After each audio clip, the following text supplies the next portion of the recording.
Well, good morning. Nice and bright today. So we got the time change. So I don't look like a shadow. You can actually see me early in the morning. But we got our spark rolling. Let's see if we can make some money.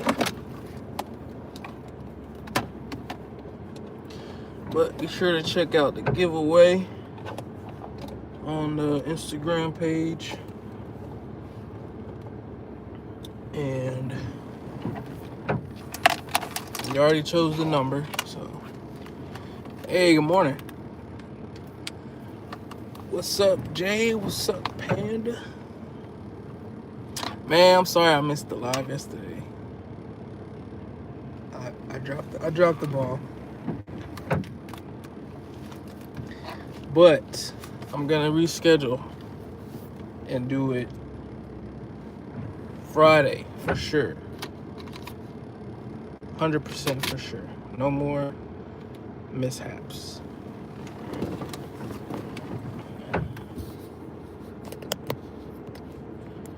Hey, that's good, man. Y'all were the first two people. Do y'all have a time change? Like, does the time go back in India? Because we're back. We're set back an hour. That's why it's already, like, bright here. Like, this time it's usually dark. And you can't even see me.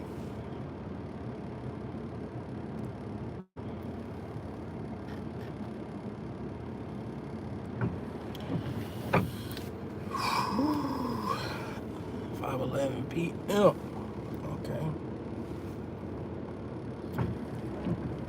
Is that the usual time, or is this like an hour back? Because usually here it would be 7:41 right now, but it's 6:41 a.m.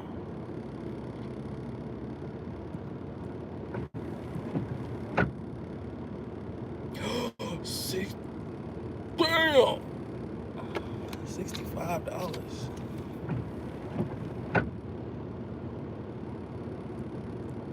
Dude.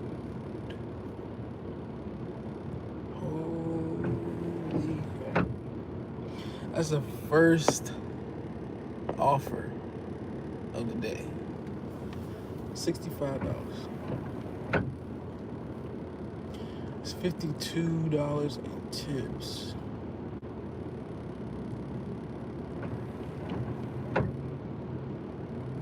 That's crazy.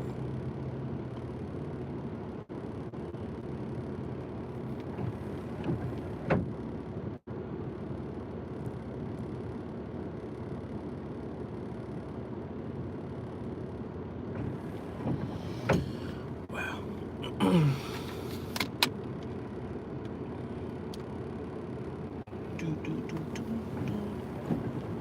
Oh, sure. So the next giveaway is for 500. But so you have to guess. I already had picked the number before I started the competition, so I don't want nobody to think I'm like cheating or something. So I had already picked the number.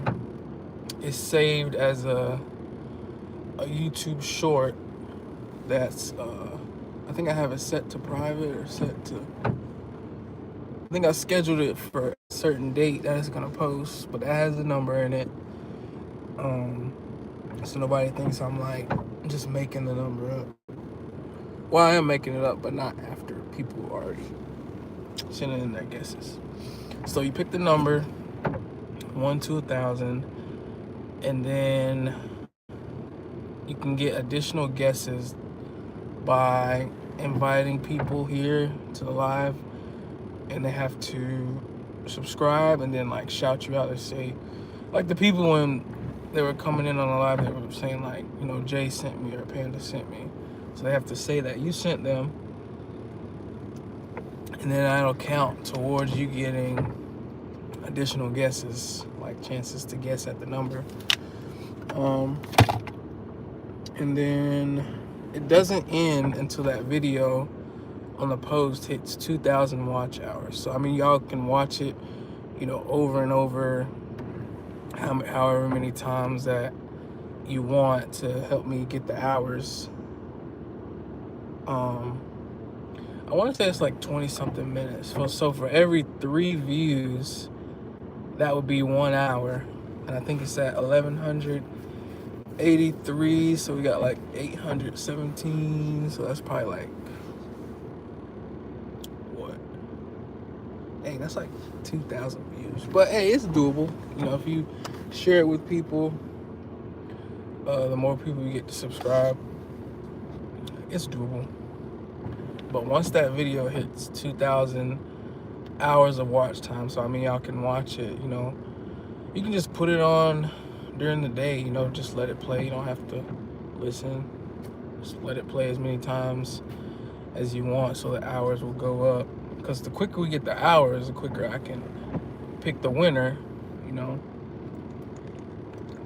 Otherwise, it could probably be sometime next year that we have to pick the winner. So definitely share that video out to as many people as you can so we can get the hours. And then once we hit the hours, I'll pick whoever was the closest to the number will be the winner.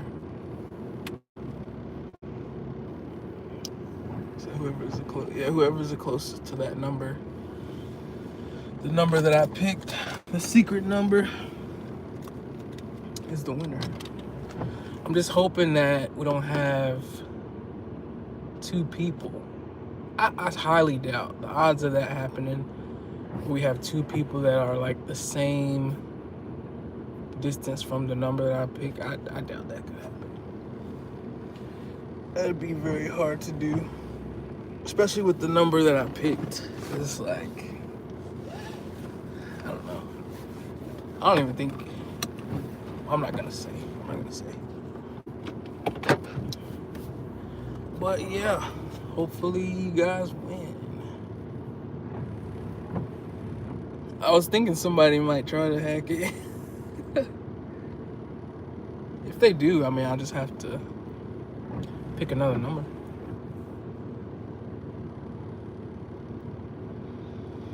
I guess if we have like 2 legit winners,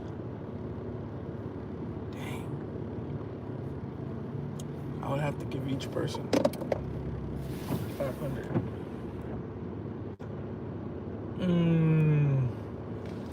That would probably be the max. Like if 2 people got it, I would give 2 people. But more than 2, no.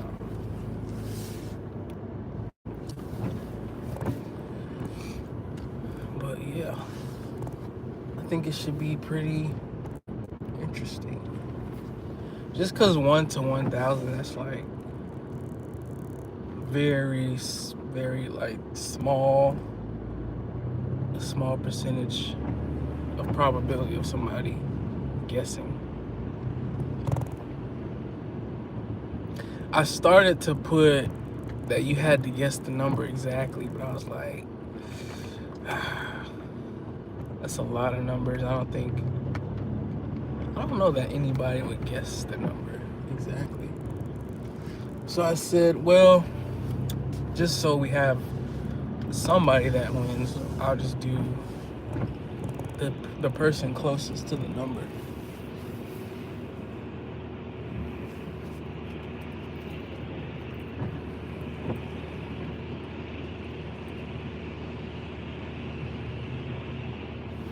I was like, yeah, if you gotta guess the number exactly, then nobody's gonna win. Yo, what's up? Oh, dang, I cannot read that. I mean, I could split it, but I don't know. I'm just the type. I feel like if you win, you win. Like, if I won, I wouldn't want to split the money with somebody. So if 2 people win, I'm not gonna make them split it. I'll just give them each, 500. I just try to do things the way that I would want them to be done. If I was in if I was in your shoes, because I mean, if you won, would you want to split the money with somebody? No, you wouldn't. So I'm not gonna make two people split it. If two people even win.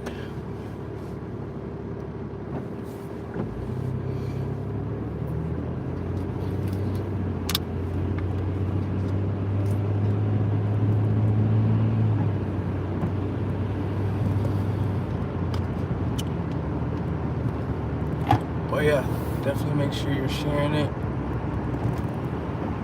because it's gonna take a lot of hours.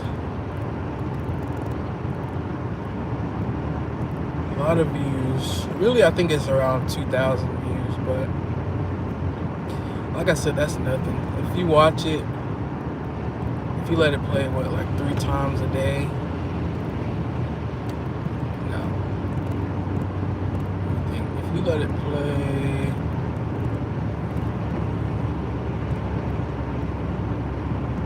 if 7 people let it play, no, 3, 2,000,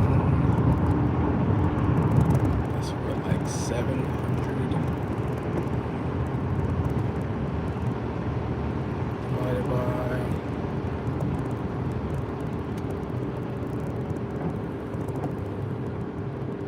3 views.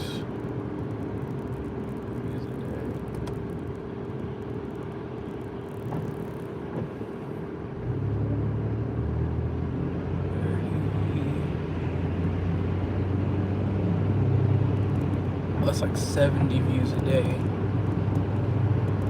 70 views. So if like 20 people play it, 20 to 30 people play it like 3 times a day, then it would only take like a month. I guess do I need to invite new subs? Nah, CJ acts the same thing. It's gotta be new people. That's only fair, because then you guys would have like a major head start. So I was like, we'll just do new invites, just to make it fair.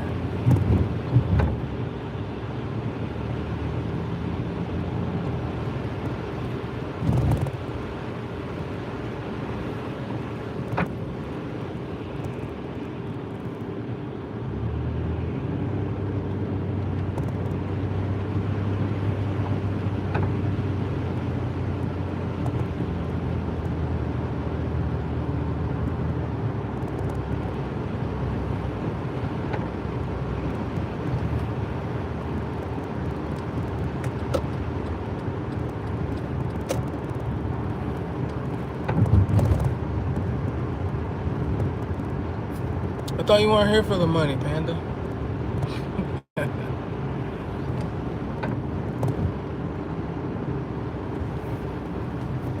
Nah, I don't blame you, honestly. Especially with these. Well, I think the EBT benefits did get cut off. I wouldn't blame you.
it'd be crazy if somebody got like 1,000 people, because it would be impossible for them to lose if they got 1,000 people.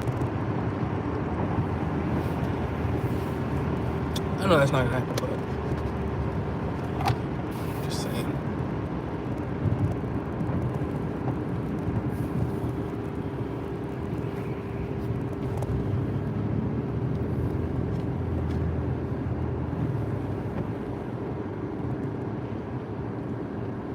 I don't even know 1,000 people myself.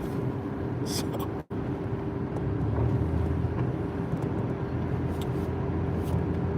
well, I might know 1,000 people, like know of 1,000 people, but I don't know of 1,000 people that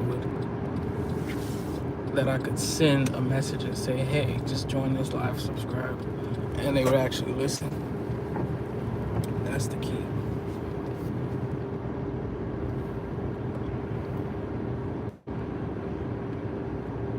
It's one thing to know people, but it's another thing to be able to get them to do something.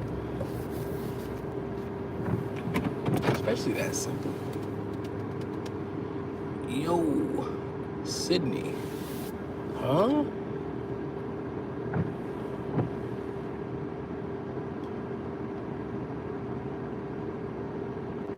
Huh?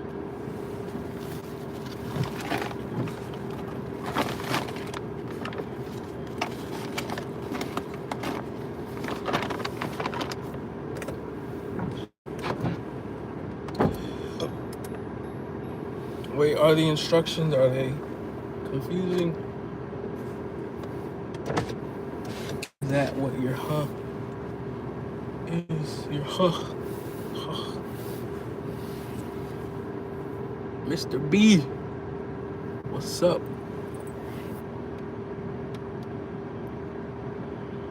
Mr. B, where are you from? I'm from my mama. No, I'm just playing. I'm from North Carolina.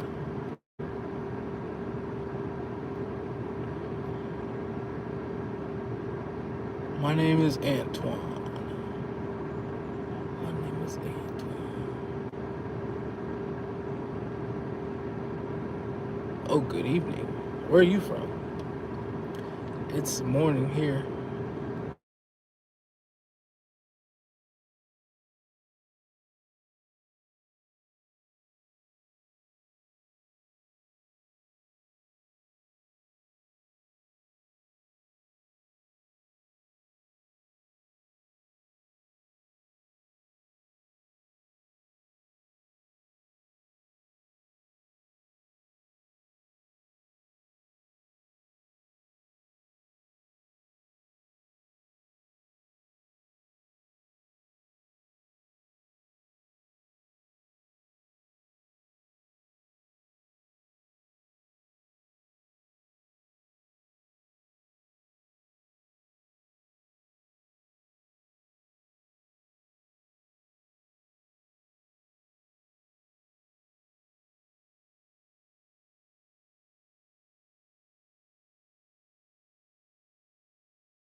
What about now?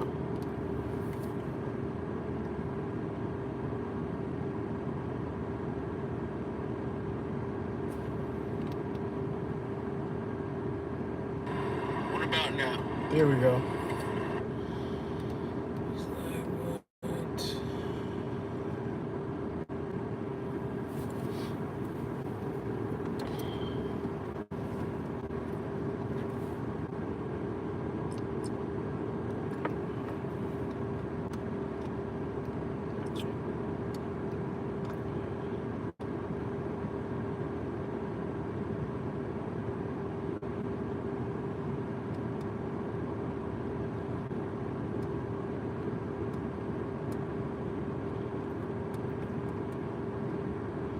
Hopefully it sounds fixed.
So now I'm thinking to do, what's that?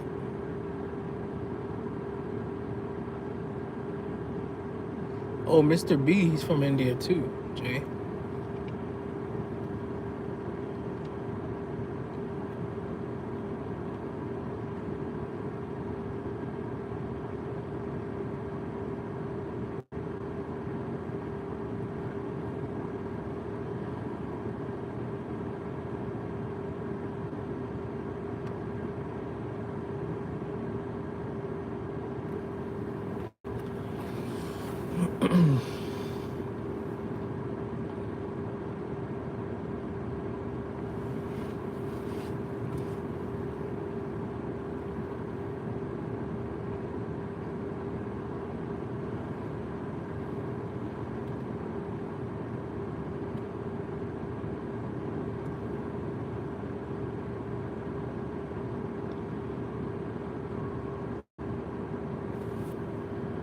This is like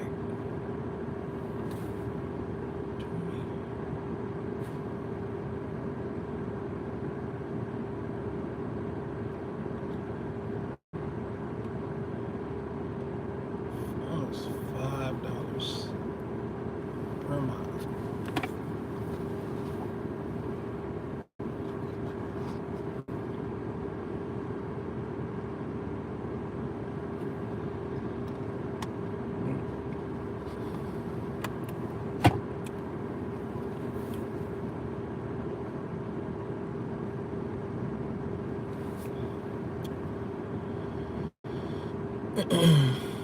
Well, happy Monday if you're tuning in.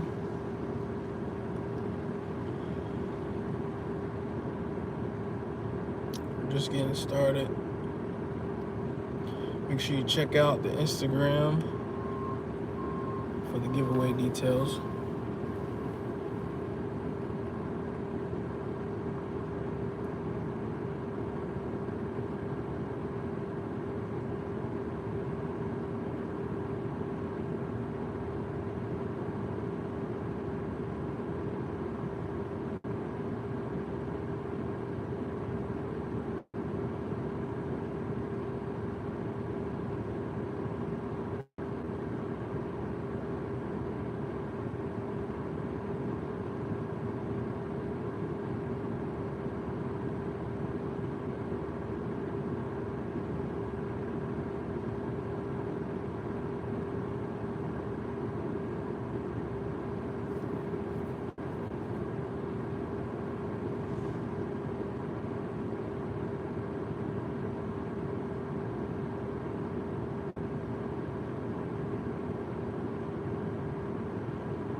If you do make a guess, make sure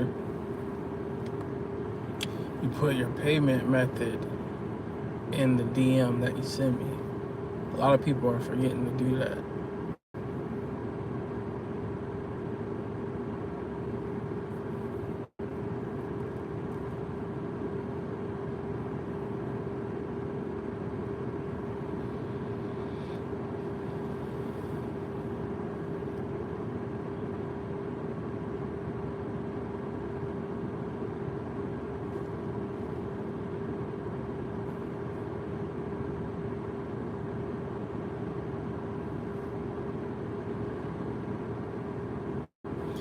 And Friday, we're gonna make up for that stream that I missed.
but it's gonna get up to 65.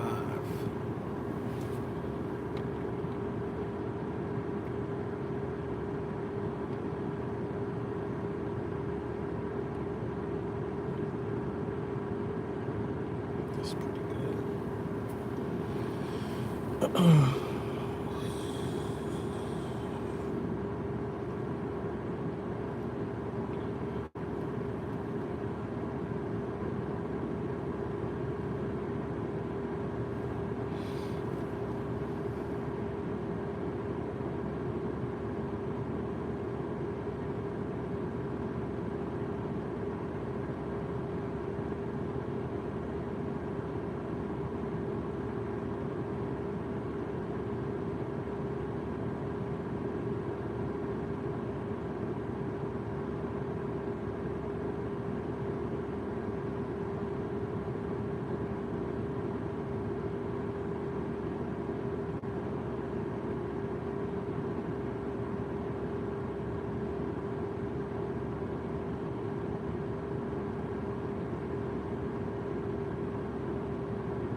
They had an issue with the doors opening.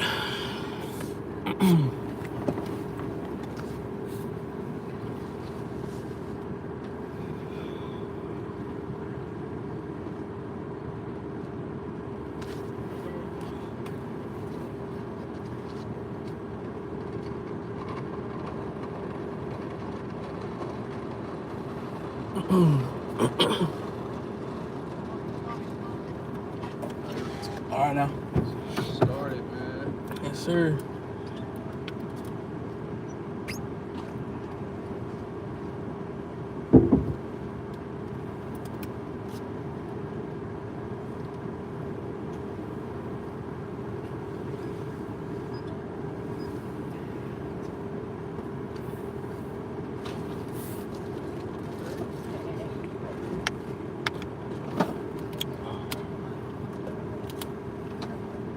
I can stop anytime.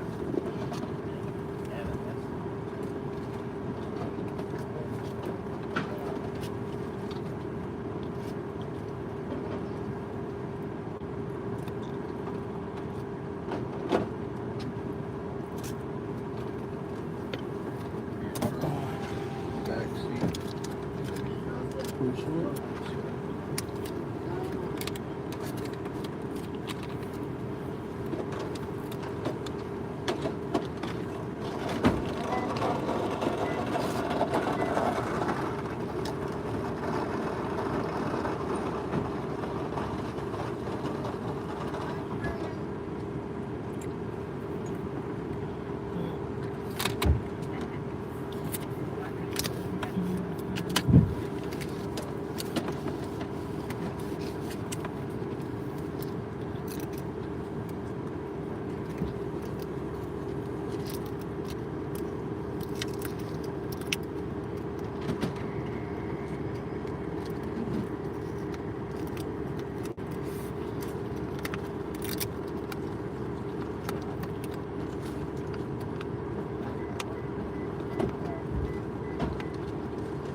you still have the item list pulled up? Oh yeah. For which one? For the Johnson.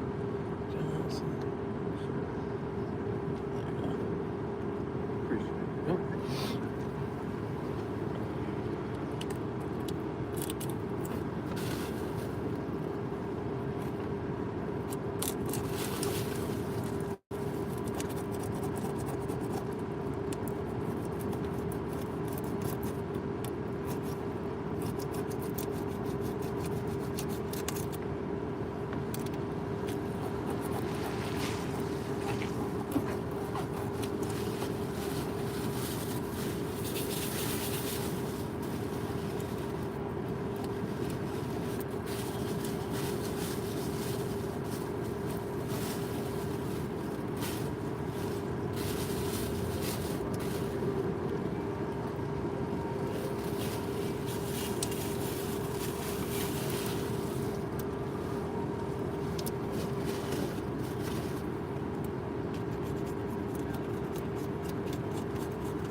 Good. And I just gotta do your front seat. All right.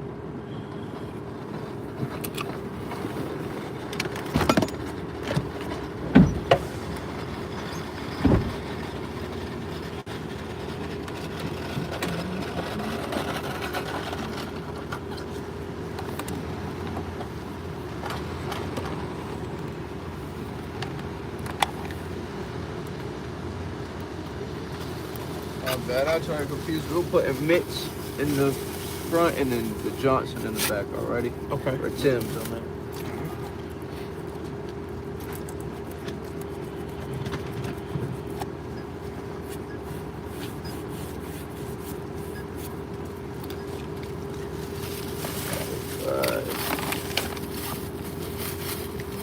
You have a safe one. Take care. Too. Okay, bud? Appreciate you, man. Yes, sir.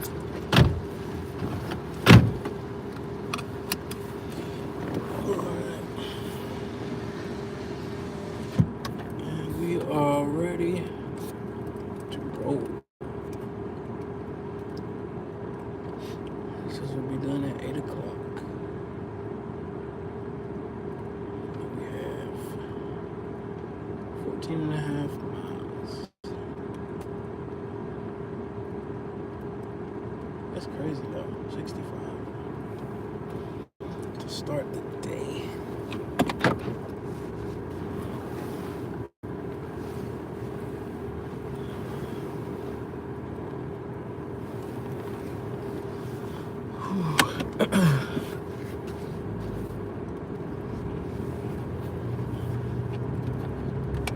Well, let's see. Today is the 3rd, but I think most people got paid on the 1st.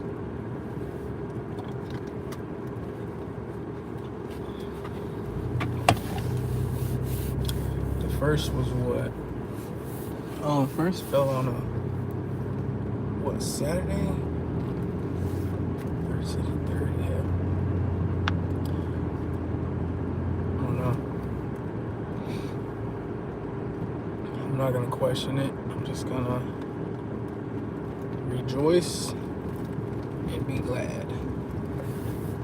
Oh, gas is 266 right there.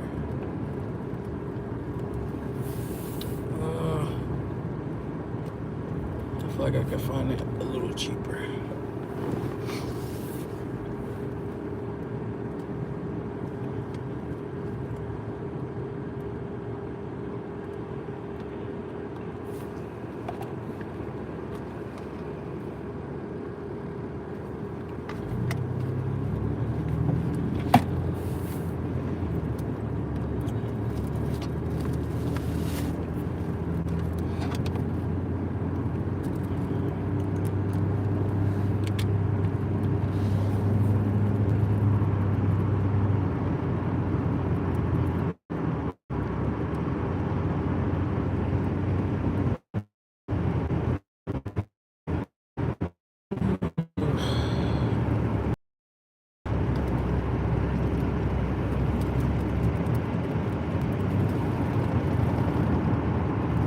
like I feel even more tired today with the time falling back.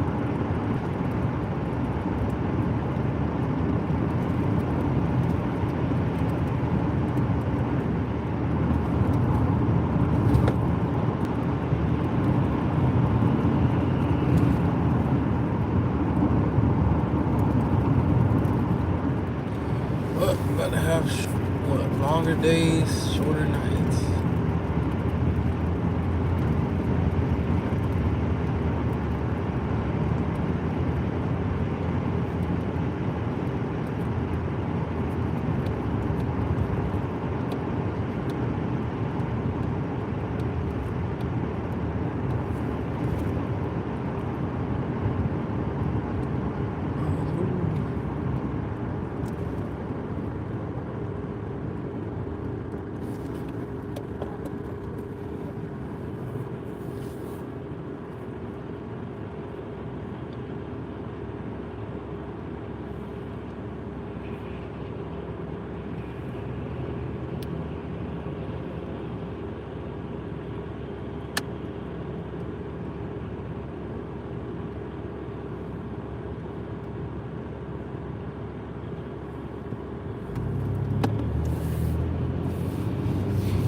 Cash App.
send no guesses to the Instagram.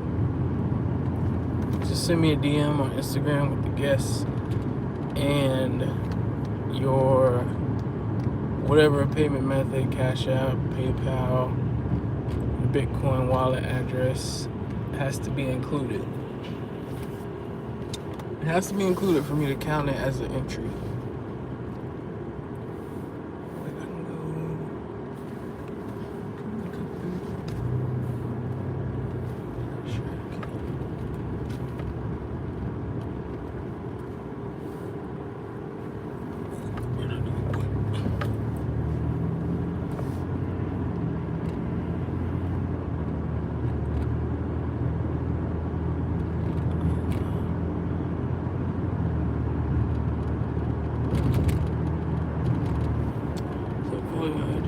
Looking good. Morning, by the way. Yep, good morning.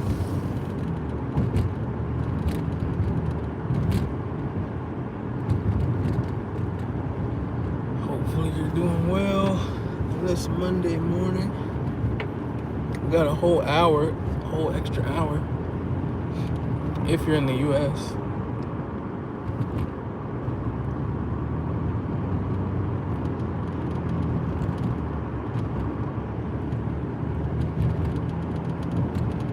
Just make sure you're playing that video. The quicker we get the hours, the quicker I can pick the winner.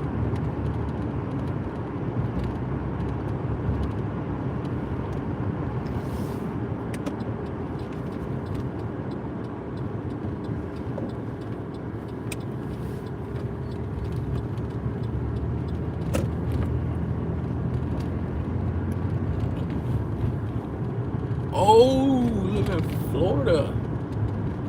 I was actually living in Orlando last year. Well, when I left Florida and moved back here to North Carolina, I was in Gainesville. So that's kind of where I ended my, I guess you can say my little short stint in Florida. But I lived in Orlando for most of my time there, like Winter Park area. But I had kind of moved all over. I started off in, where did I start off? I started off in Altamont Springs. Then I went to, started off Altamont, went to Kissimmee, and then I went to Winter Park, and then Gainesville is where I ended off at. But yeah, nice to have somebody representing Florida. What does temporary experience stand for? It's on the Instagram. It's the very first post.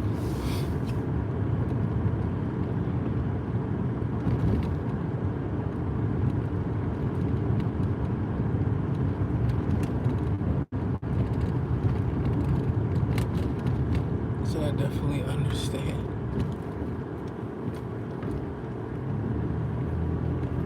What, you don't like it in Florida?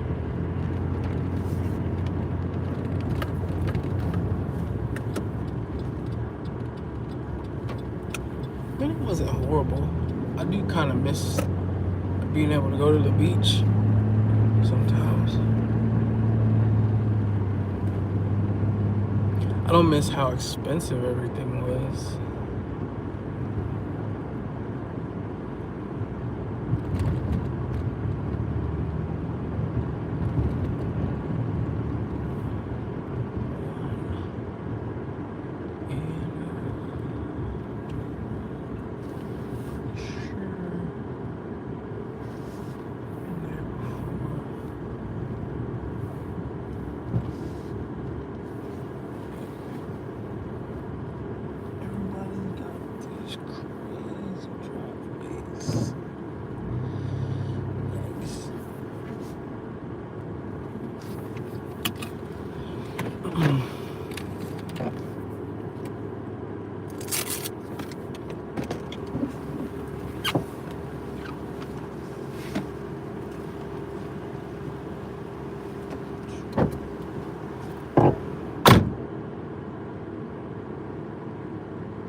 about moving a couple of years, hard to get to the career I want. Yes, it's scary. People can barely live for real. Yeah. Yeah, that was the real drawback of Florida. Was the expensive cost of living.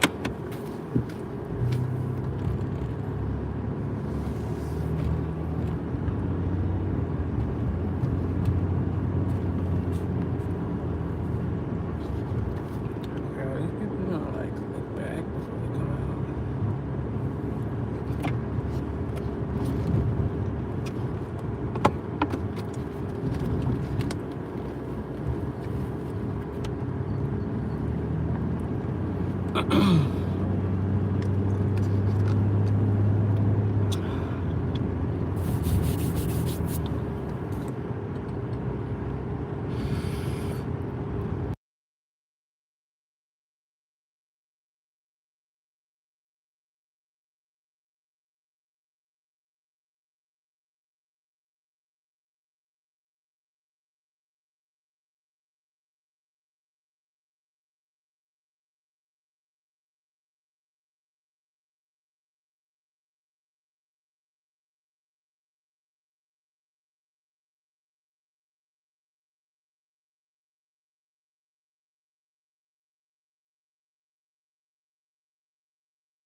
We got our last stop.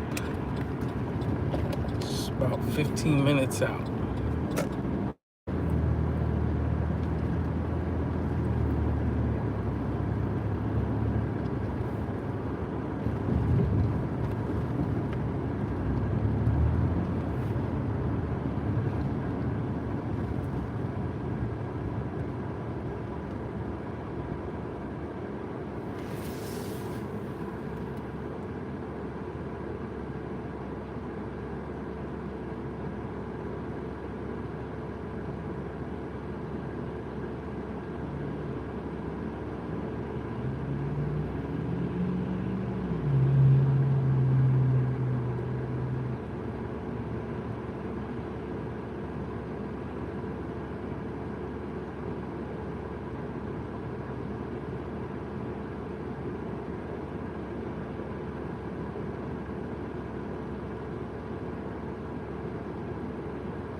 Too late. No. No, you're not. Zart. You're not too late. Just go to the Instagram page. Make sure you subscribe to the channel for updates. And then go to the Instagram page and follow the instructions there. Just make sure you shoot me a DM with the number that you guess and your method of payment. I have to have the method of payment to count your entry.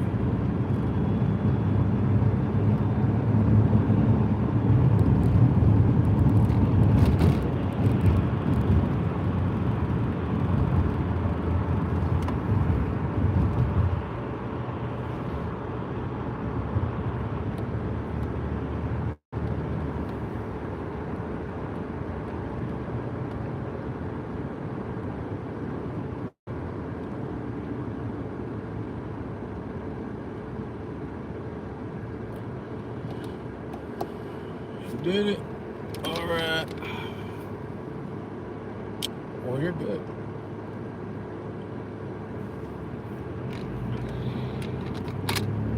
Yeah, I'm sure this contest will be it'll be a while before it's over because people aren't really watching the video yet. So. But just make sure you're watching the video all the way through, and then sharing it with other people, because that'll help us get the hours faster. And the faster we get the hours, the quicker that I can actually end the giveaway and just pick a winner. I mean, you can watch it many times as you want over, because that'll help us get the hours faster.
I'm doing deliveries, so I'm headed to drop off an order.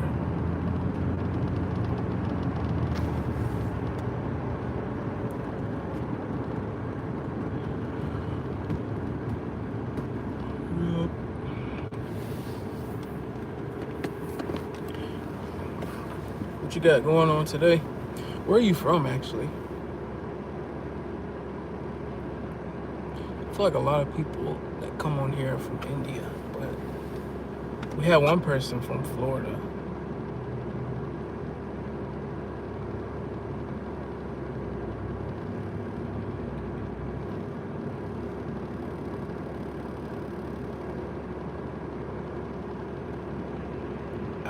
Nigeria. Oh man. Okay. So what time is it where you're at right now? It's 8:10 in the morning here.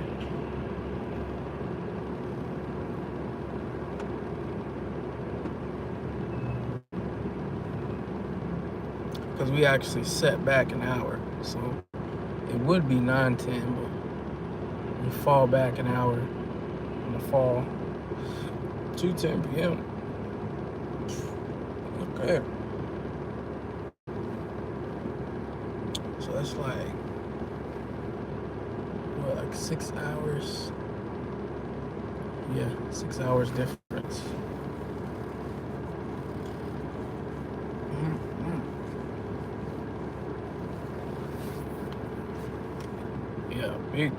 Big difference.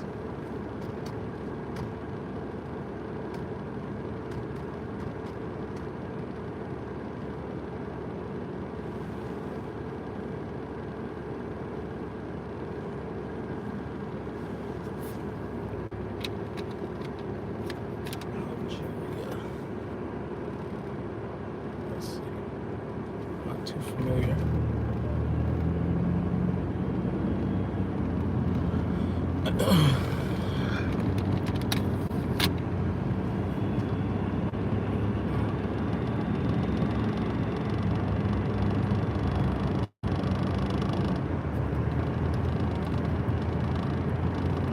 So what do people eat in Algeria?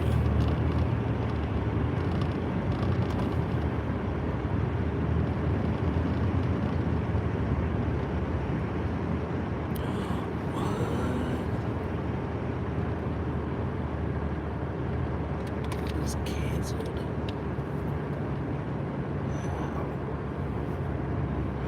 Oh, I think because it took too long. That's gonna mess me up.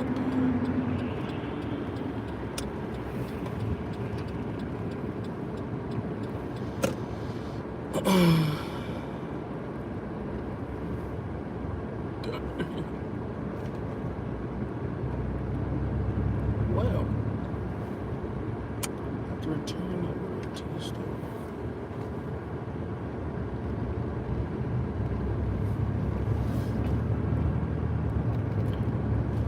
Hopefully, that doesn't count against me.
I didn't even realize it was so close to the drop-off time.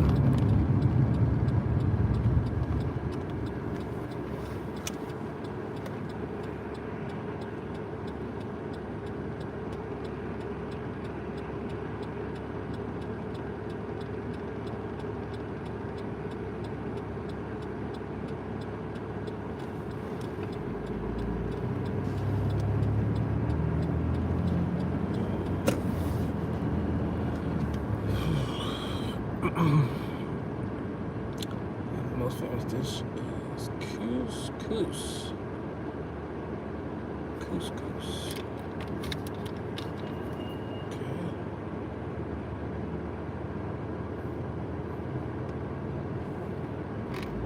Couscous. Every Friday.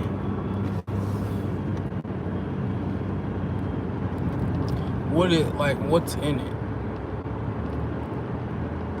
I'm gonna look it up, but I just don't have it. I can't do it right now.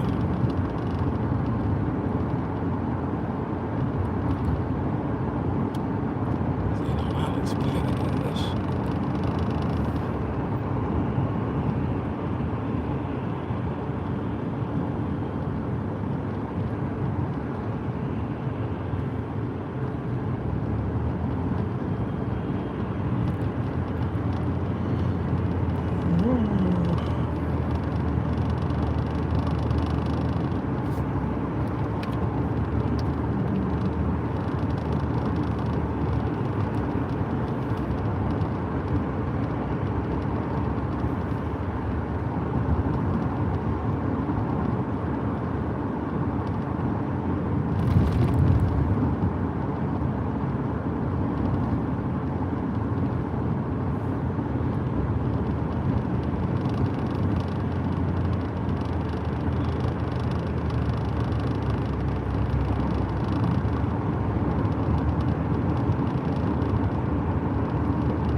Understand how that.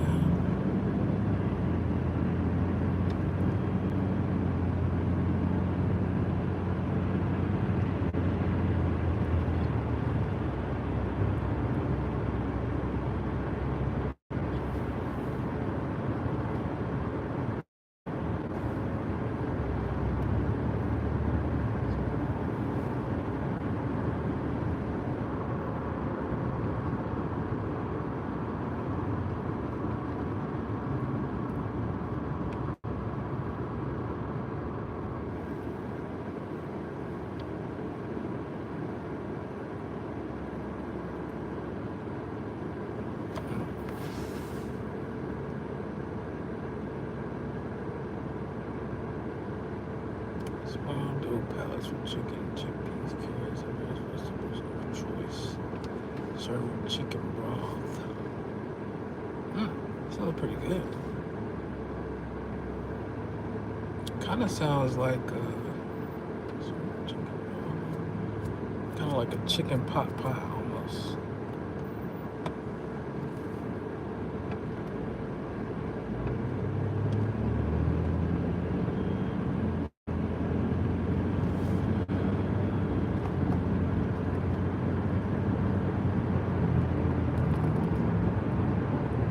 So like the dough is like a piece of dough, all the ingredients, and then another piece of dough.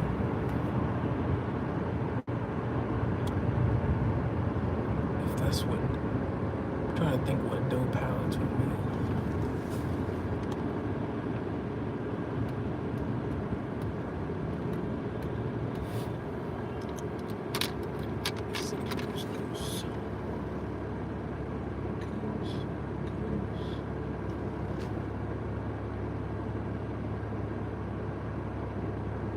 is it with C's instead of K?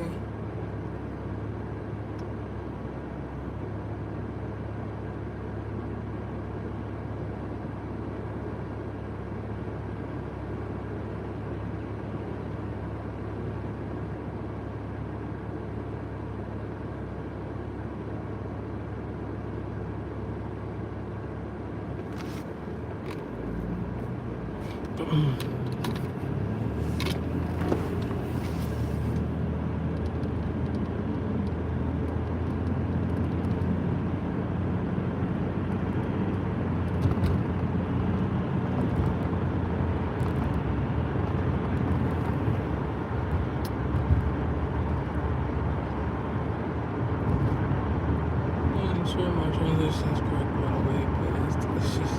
Try it one day. Alright.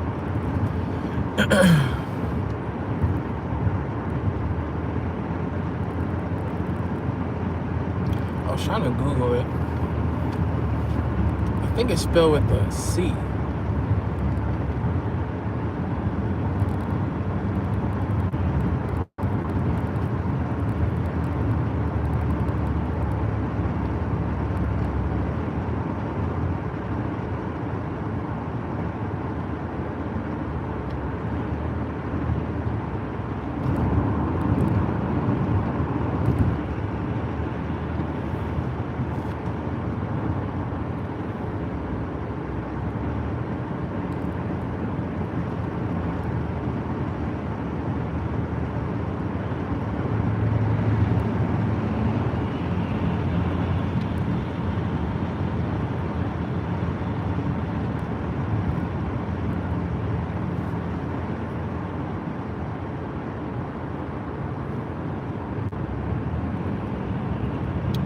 Okay, yeah, because I was looking it up.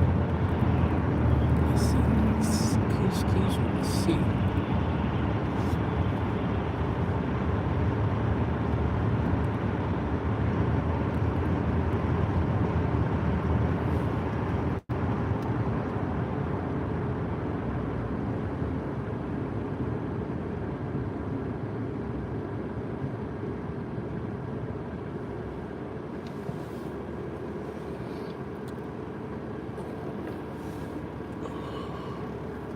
I gotta take this word back.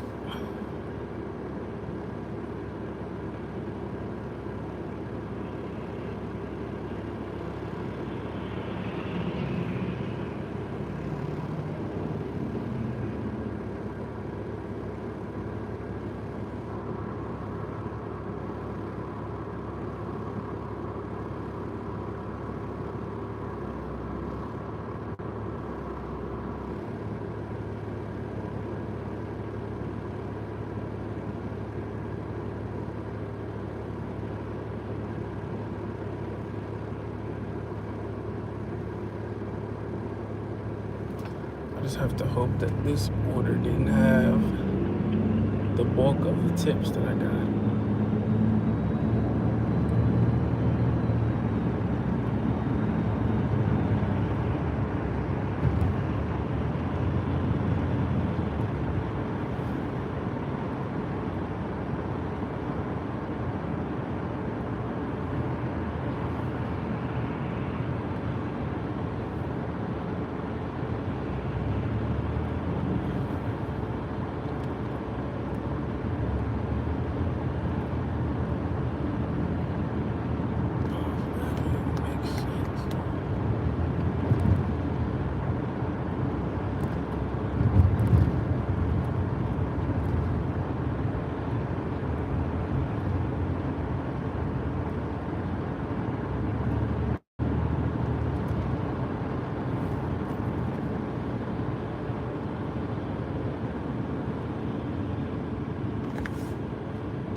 I've only had this happen maybe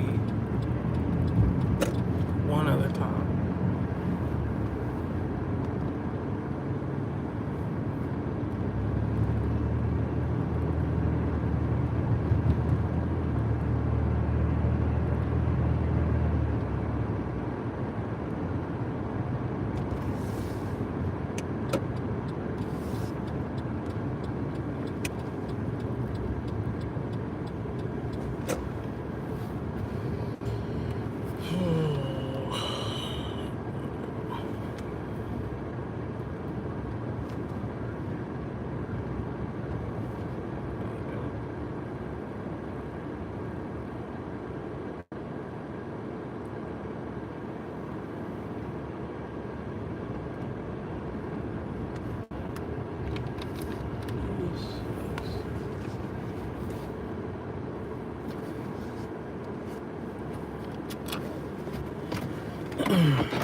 So we only lost $2 on that. That's good. I was afraid that that order was gonna be like, actually no, I think the order was originally 65. I got 63, but I thought my tips had said like 52.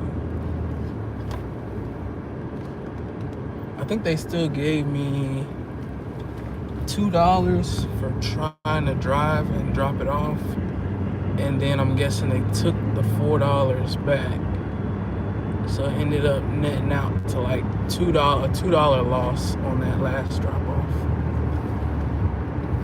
I guess the last drop off was like $4 in tips, which I was hoping that drop off that I didn't get to do wasn't the bulk of the tips. So it looks like the first 2 drops was the bulk of the tips, thank God. So, but I don't know, that was weird. It's like I've had one other time where something happened, and I didn't make it to one of my, well, I think it was my last drop. Yeah, I didn't make it to my last drop, man. That was like a long time ago. It happened just now. For some reason, I didn't have enough time to get to the last stop. don't know. I hate that happened because now that person has to wait longer for their delivery.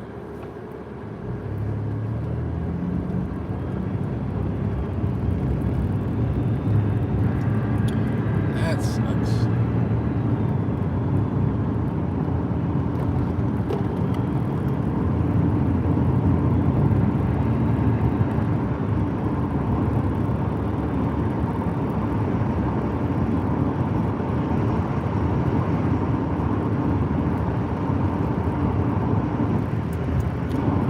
But keep rolling.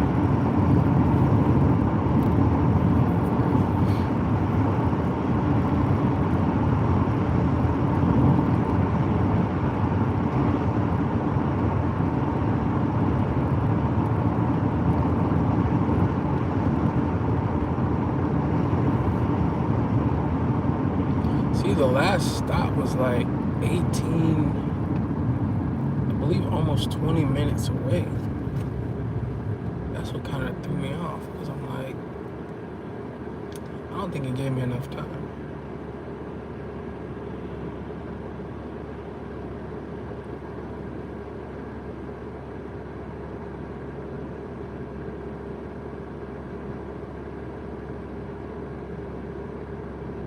Unless they're tightening down delivery times.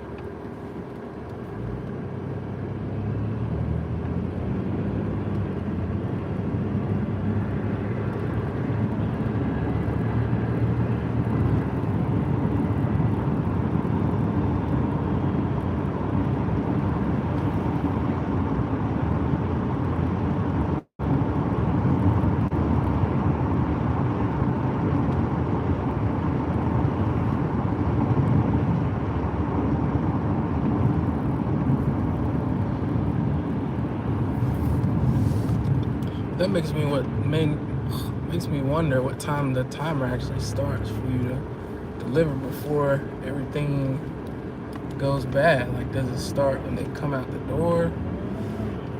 Because technically when they come out the door, the temperature of everything perishable is already starting to rise. Because I'm guessing they keep it pretty cold inside of the department. I don't know. I'm not going to stress it. But just let go. Let God. I only lost $2 on it.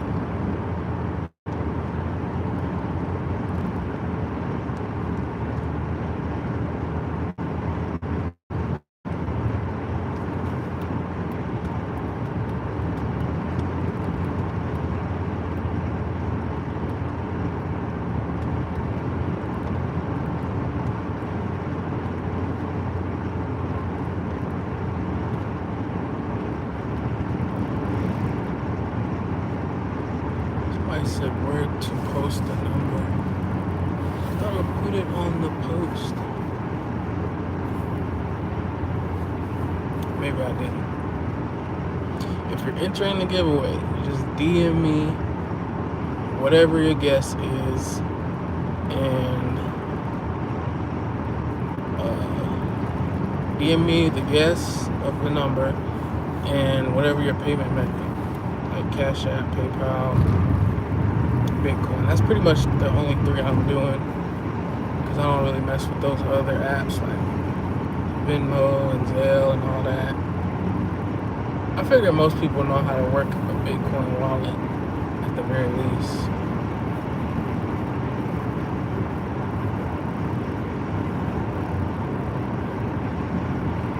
If they're like international or something.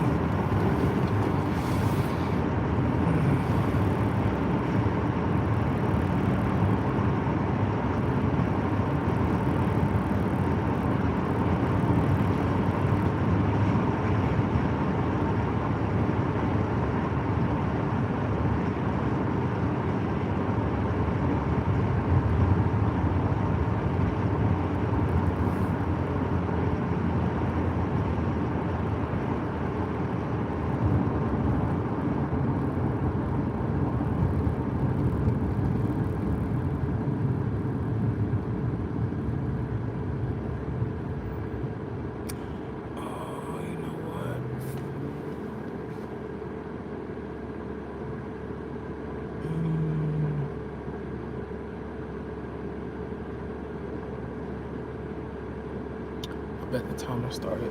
And I gave him the code.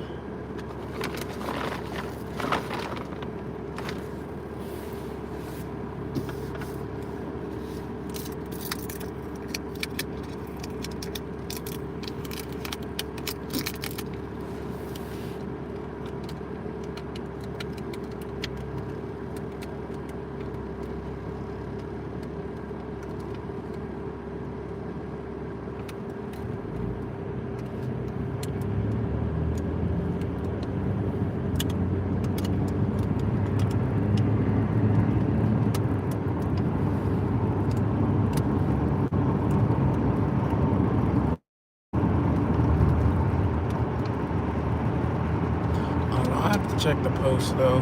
I don't know if I said to DM the code, the number. I thought I did.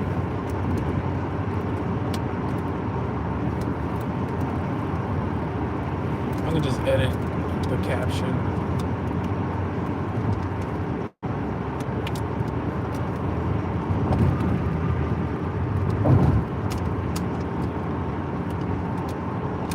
It doesn't state that. Thank you for correcting me. Yeah, I'll just put it in the caption.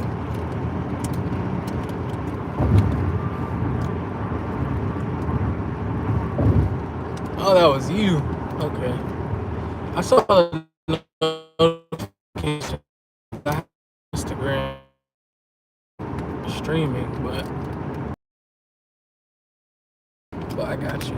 Yeah, just DM it with your Cash App name, PayPal, Bitcoin address. Just send all that with your number to my DM. So I'm trying to like keep track of everybody with the note. I started to write it down just so I don't lose the note, but I'm gonna just make it as a note.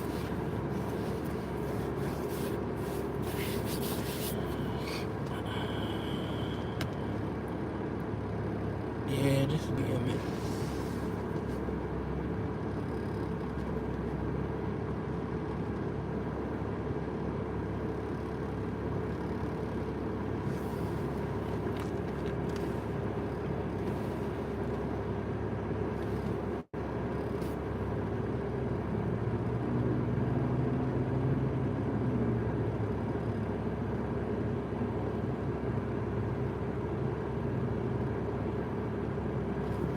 Oh, you do Spark. Have you ever had the timer run out on you for perishables? It just happened to me just now. You do van life alone or with a partner? For the most part, probably alone. Just cause I feel like the experience would be better, because it's not, I don't know, unless you just have a van that's built out that can comfortably fit more than one person. I just don't think it's a good idea to have two people.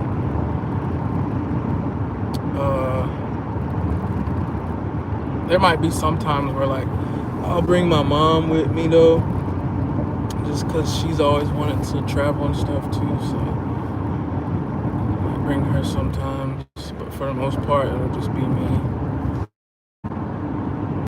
just because it's not really built for two people. Never had time to run out.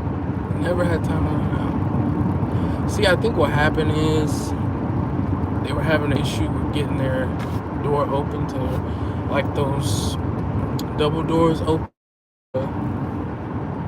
the pickup department.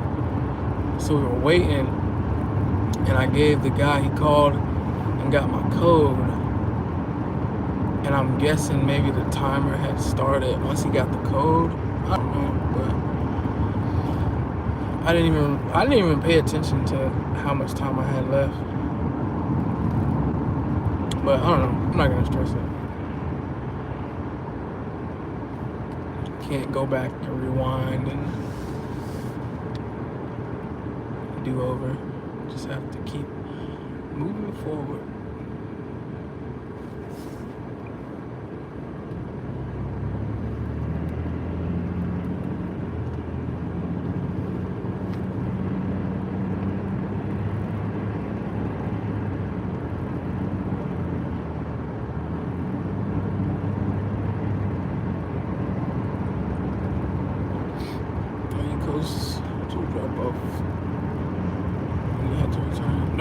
was still, what, like maybe 8. I think I was 8 minutes. Because, see, my last stop was 18 minutes away. I guess it's partially my fault because I wasn't paying attention to what my drop-off times and like what the perishable timeout time was, because I've never really had that happen. So I was just kind of, I usually with the drop-offs you have more than enough time. Like, it's never, at least in my experience, I've never cut it close. Like, I've always had way more than enough time, so I never pay attention to that. I just kind of take my time, make sure that I got all the items, make sure nothing's mixed in with somebody else's order if I have 3 stops. But I guess now I need to do that too. Make sure I'm being mindful of the time.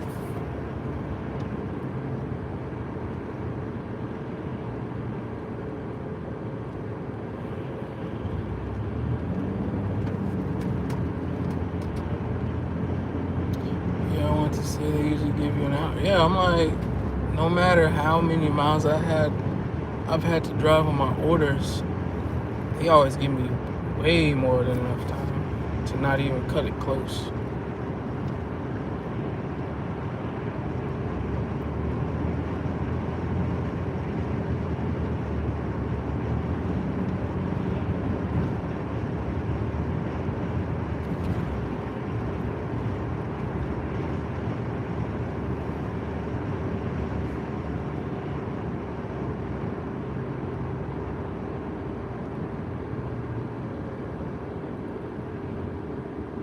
Even like on grocery shops, I'll start with the perishable stuff because that's usually at the front. You got your frozen section, your produce, meat, and all that. That's usually toward the front. So I just don't even go by their shop in order, and I just start with perishables. And I mean, I still have plenty of time. I never had a timer run out.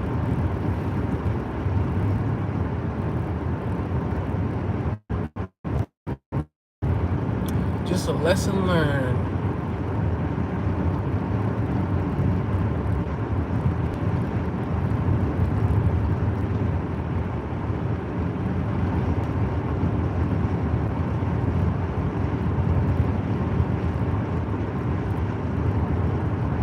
But yeah, van life will mostly be solo.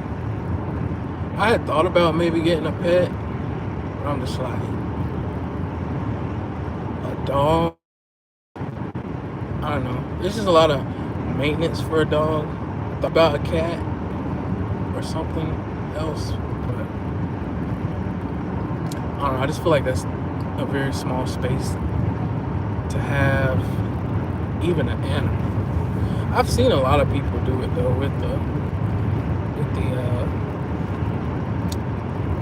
dog, with the cat.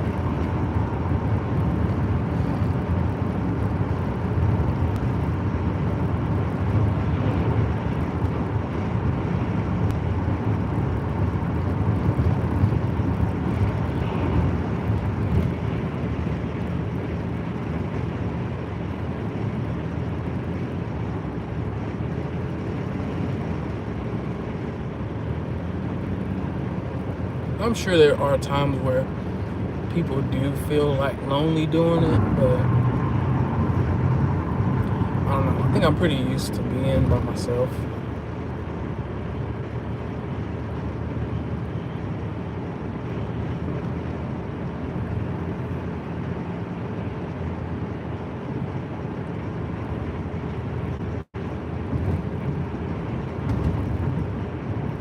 Definitely took some time. It did not come easy, but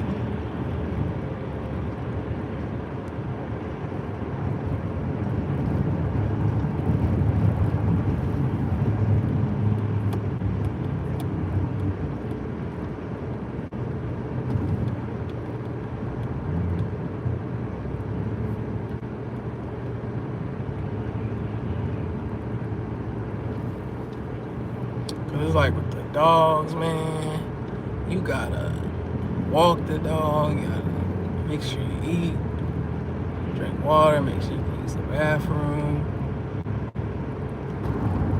all that stuff. That's another mouth to feed and worry about. And then if the dog is sick, you gotta make sure you go to the vet, make sure they get the shots. It's a lot. It's a lot that goes into an animal. Ever felt lonely? Just alone? Yes, there's a difference between being lonely and being alone. I feel like lonely is more so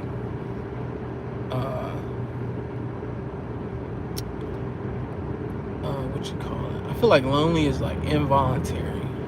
Like people want to be with somebody, but there's nobody that really wants to be around them, so they're lonely. But I feel like alone is like I'm alone because I'm choosing to be alone. I'm an introvert, so that probably helps. Same here, introvert. I'm a like full force introvert. Hardcore. That's what I mean. Hardcore introvert.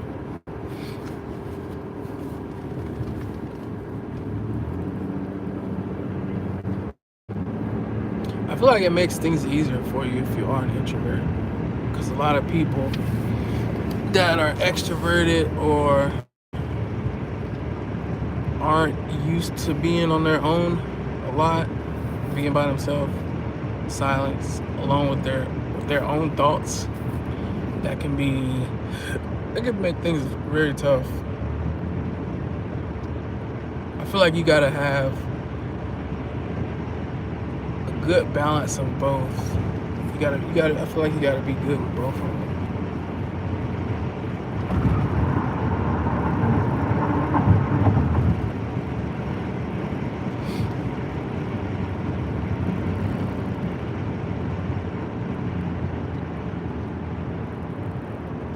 Speaking of which, hopefully I get my van this week. I had to put so much. They found so many things wrong with that van. I already kind of figured I was gonna run into issues with me buying it from somebody on Marketplace, but yeah, I didn't expect that many issues. Like it had issues with the turbo something, all kinds of suspension issues like the tie rods, racking pinion, I think ball joints. What else? The the glow plugs or spark plugs. This is a diesel, so usually if it's a gasoline engine, you call it spark plug, but it's diesel, so it has glow plugs. So 3 of those were bad out of the, I want to say 6 total, maybe 5 or 6. So 3 of those were bad, but I think they recommended replacing all of them. So all that was bad. There was a bunch of stuff.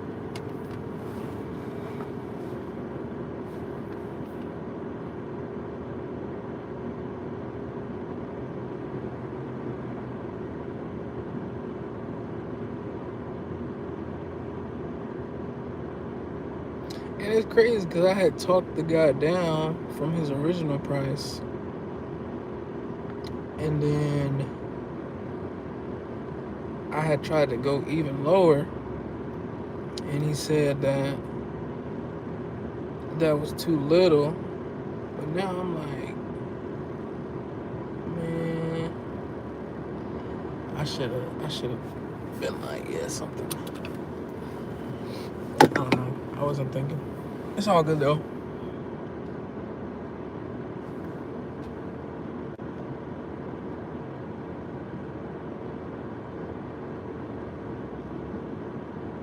My thing was I wanted to get one for cheap, because I figured any amount that I paid for one,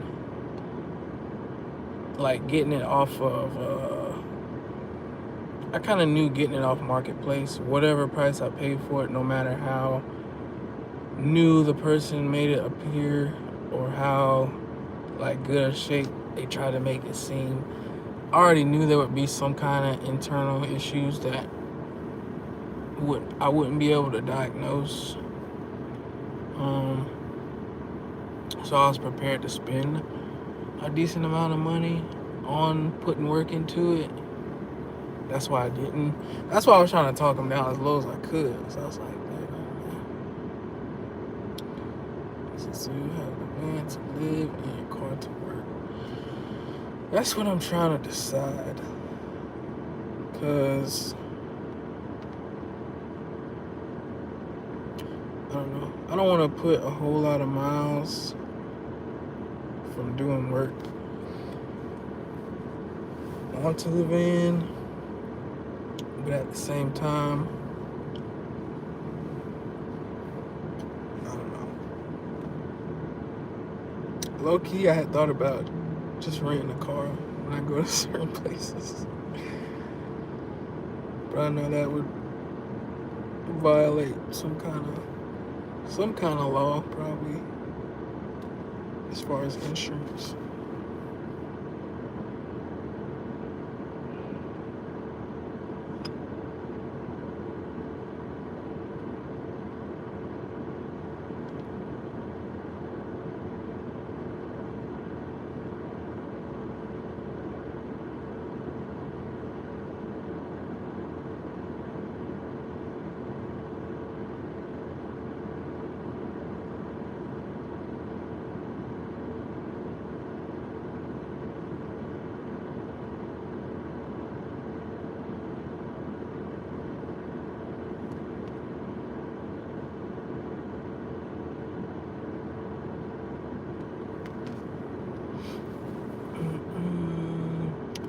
So why give work over a regular job? Well, one word, freedom.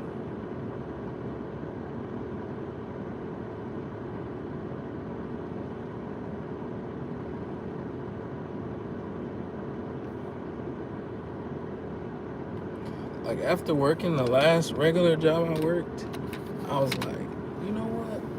I don't even like money anymore. Like it was that bad.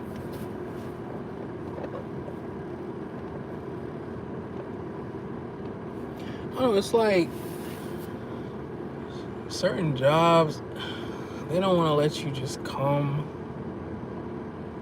do the job, and go home. They gotta make it personal, you know? So I was like, you know what? I don't even like money this much to even put up with all this. So I was like, I think originally, because I started off on DoorDash, and I had scheduled a vacation around the time I quit my job. So I ended up quitting, which, thinking back, I wish I would have canceled the vacation and then quit, because then I could have got all that vacation time money, which I still got a lot because I never took vacation. So I got a big check from my job for my vacation. But if I would have canceled the vacation, quit, then I would have got all that money for that. I think I took like a week off.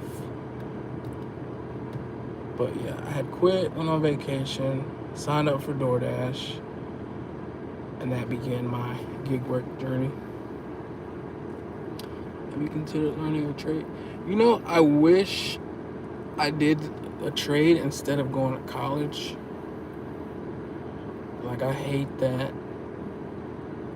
I kind of hate that people push college so much, because, like, I could have learned a trade without taking on any debt and still made good money. You know, it's like a plumber, electrician, HVAC, like you said.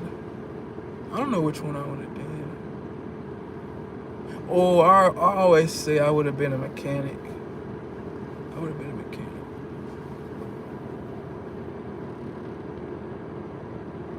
Either mechanic or electrician.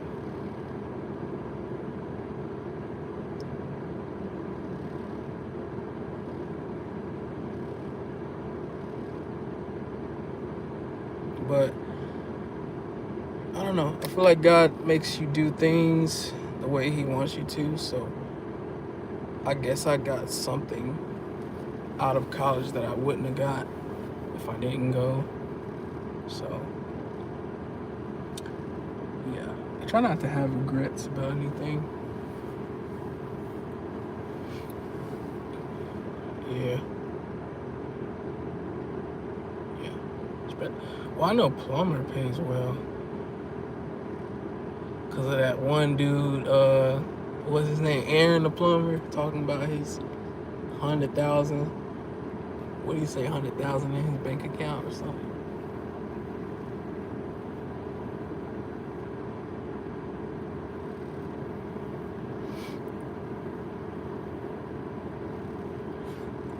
All right, Jay. Catch up with you.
They got some incentives. Seems cool.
Sub vibes.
What's your junior?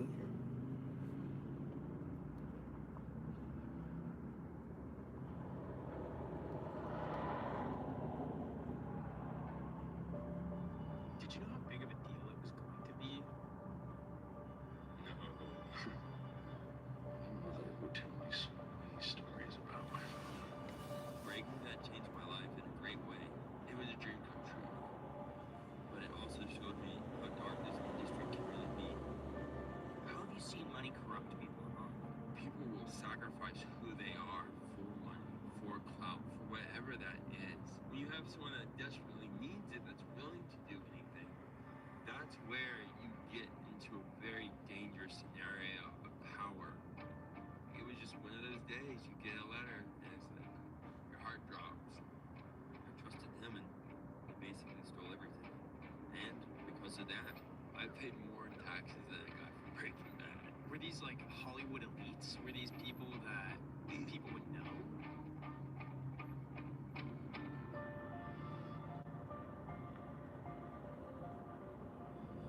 Alright, thank you so much for coming on the Iced Coffee Hour. Such a pleasure to be here. I really appreciate it, man. You seem very well adjusted. Why do you think so many child actors end up going off the rails or having difficulty later in life? So I started when I was 12. I was doing like extra work and stuff like that. And, you know, living in the industry is very different, but living in California and, you know, when you're hot, and you're not. And when you're young kid and you're easily influenced, and it's the stars, it's the people, it's like it's glitz and glamour and all these things, and I find you don't see like the forest through the trees, right? And you hear a lot about drug abuse and a lot of like drug activity and kids getting into stuff young and then affecting them, and they come out later in life, and when you're popular, it's free, right? Everyone's like, people offer me stuff all the time, and I'm like, I'm good on that. I've seen enough problems. I don't need any problems. Who is offering you stuff? Random At parties and like Hollywood, just. I was speaking at university, and with Breaking Bad, with the drug content, people are like always talking about different types of drugs and like different types of comments, and it's there. Like you don't have to look very far anywhere in the world to find these types of entities that will be offering or trying to sell and trying to hook. And for years, it's like people will be like, here you go, here's free drinks. I mean, look at every event that you'll go to, like at clubs and parties, it's all open bar. So imagine young kids are going to open bars, they're hot, they just win an Emmy, they just win an Oscar, they just whatever it is, and like no one's really protecting them because they're a star, they don't need protection. And let's go fast forward 10 years, well, the bar's not open anymore. So now you have people that have been partying and living a certain life for so long, and everyone fades out over time. You can't be at the top of the mountain forever, and it's a long way down from the top. And so you've lived this lifestyle for so long, that's where you see people that are making a lot of money and their bills get bigger and bigger and bigger, and then the money stops, and then it's like everything's gone, and there's no protection in that. There's no one saying like, hey, slow down. Like, it's like, no, you gotta keep going, you gotta make that check, you gotta get out there and keep pushing until one day you either, I say pressure is great for making diamonds, but it also can make rubble and it can destroy people. And I just think you can't always keep pushing hard. You gotta take time for yourself. What was the closest you got to falling into that pressure? I don't really I grew up in a weird environment where I was very family oriented at a young age. So like I would like to go out and I like to go out and have fun, but my responsibilities have kind of always overshadowed what I want to go have fun versus me having a greater responsibility and consequences. Everything I do, I look at, all right, cause and effect. What is the consequence to my action? Is it a positive consequence or is it a negative consequence?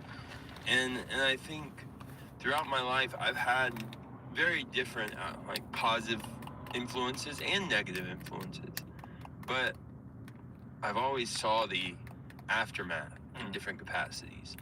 And I think it's really just about, staying true to who you are. And, going to the parties, going to the Hollywood stuff, it's cool, but like, it wears on you, and you just can't do it forever. What do you think should be done for child actors in the future to prevent them from falling into that? I mean, there's not really a way to prevent people from living life. Like, I'm not a parent yet, but I have many friends who are parents, and I've raised my sister in a capacity and take care of my family, and I think we always want the best for our children, and I think it's think of their needs before your own, and especially when it comes to an industry where it's very predatory, like the entertainment industry. I mean, you can go back and look at history on it. It's not the kindest business, and it's not a very forgiving business. And I think it's about staying true to who you are, instilling in your children, instilling in your team that's like, hey, like these are not the avenues you want to go, and using previous examples of look at what happened when they did these things. do you want to be like that? You know, it's like, do you want to be like your uncle? Like, do you want to be like this? And it's like, you know, again, when you're at the top of it, no one's telling you these things. No one's encouraging you to be good. They want you to be out there. They want this sensationalism. And I think it's about, you know, saying like, Yes, it's like you don't have to get picking out there up right and be now. whatever it is they think you are, as long as you stay true to yourself. And I think that kind of will protect you. Did you see the Charlie Sheen documentary? I haven't, but I want to. Oh my gosh, I just started it. He was able to hide a lot of this stuff. A lot of his usage, you would have no idea, and he would just go to such an extreme, but he was able to get his work done, which is the most mind-boggling thing about it. And that's all I care about, really. It's like, are you showing up to time on work? Are you saying your lines? Are you hitting your marks? And that consistency, people can hide their problems. Outside of that, like, drug abuse is such a rampant issue. And, like, it happens under people's noses all the time. Like with Breaking Bad, I did work with the DEA, and we had different enforcement and educational type structures in the show on like what these are, and people hide it really well. Some of your like closest friends and family that you would never guess might, you know. I know it's really common.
So I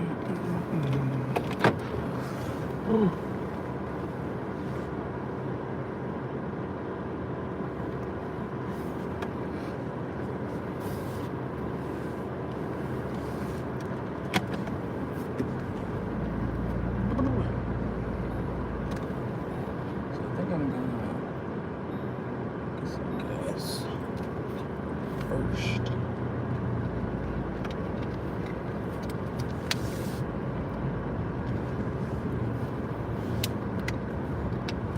I just don't know if I'm gonna fill up or just get enough and finish off these orders.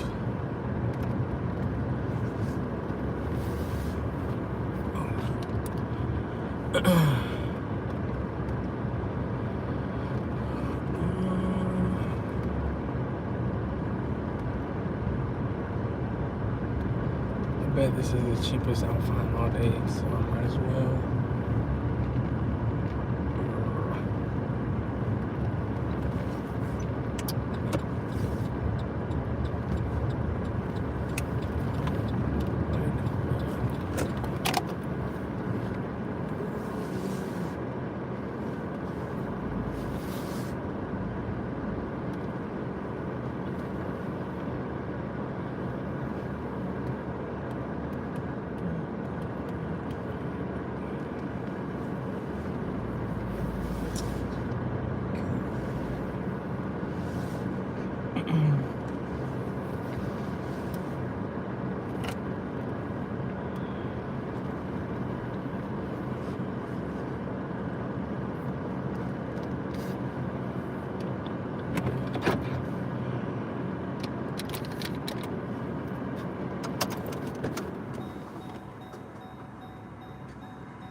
fill up for 38. That's pretty decent. I know that's probably the cheapest gas I'm gonna see all day.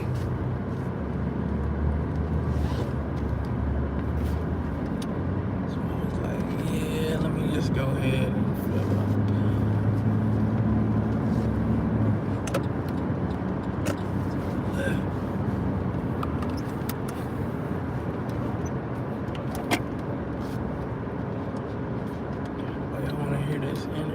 Are more common than one would think in like investment banking and private equity.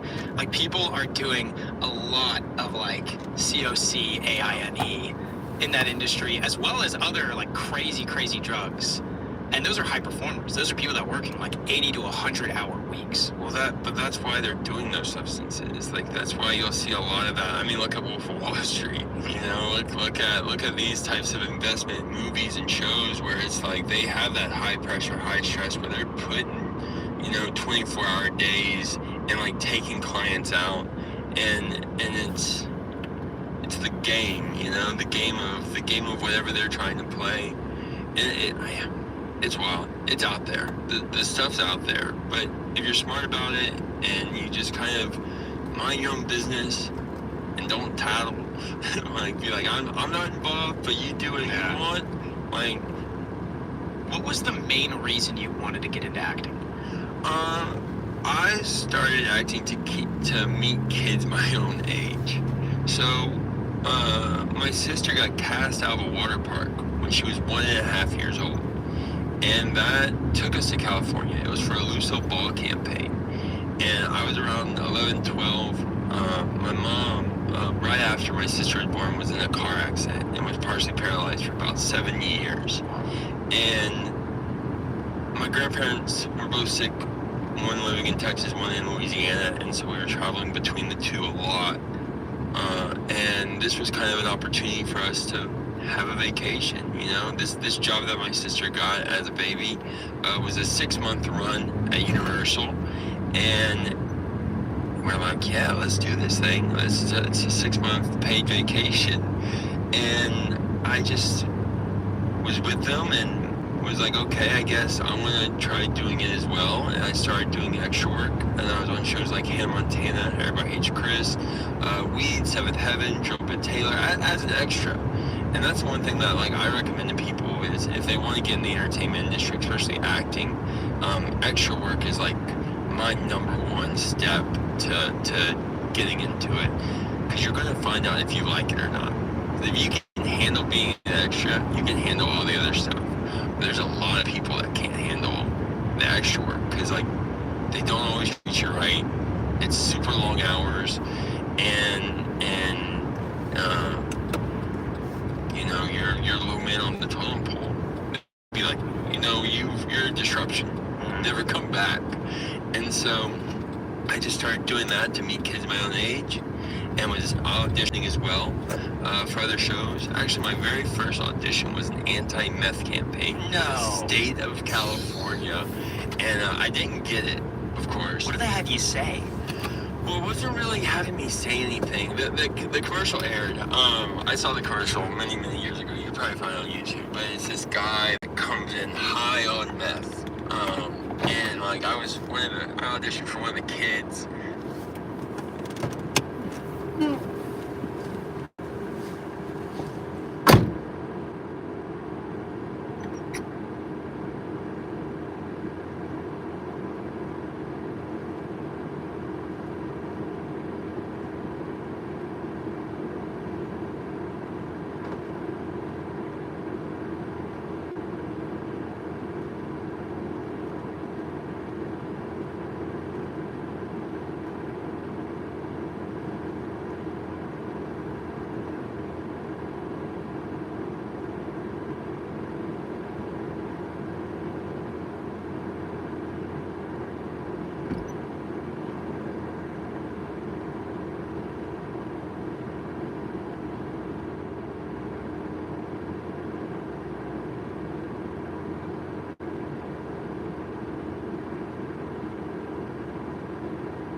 family, right? There's like a mom and 2 kids, and the dad comes in high on meth and like screaming and throwing things, and it was just like us being afraid. and I didn't get it. I didn't get the audition. But about 6 months to a year later, I started auditioning for Breaking Bad, and that changed my life. So who gave you the script for this? So I was auditioning through my agent and my manager at the time, just in general, and Breaking Bad came along specifically seeking people with disabilities. And what was funny is at the time, I didn't there were certain auditions I would send in my resume that had cerebral palsy on it, and there were more often than not the ones that did not say that I had a disability on my resume. And this one specifically came in looking for someone with cerebral palsy. And at the time, there wasn't really a lot of us in the media. There wasn't really a lot of diversification as far as people with disabilities. And so they really wanted someone with a disability.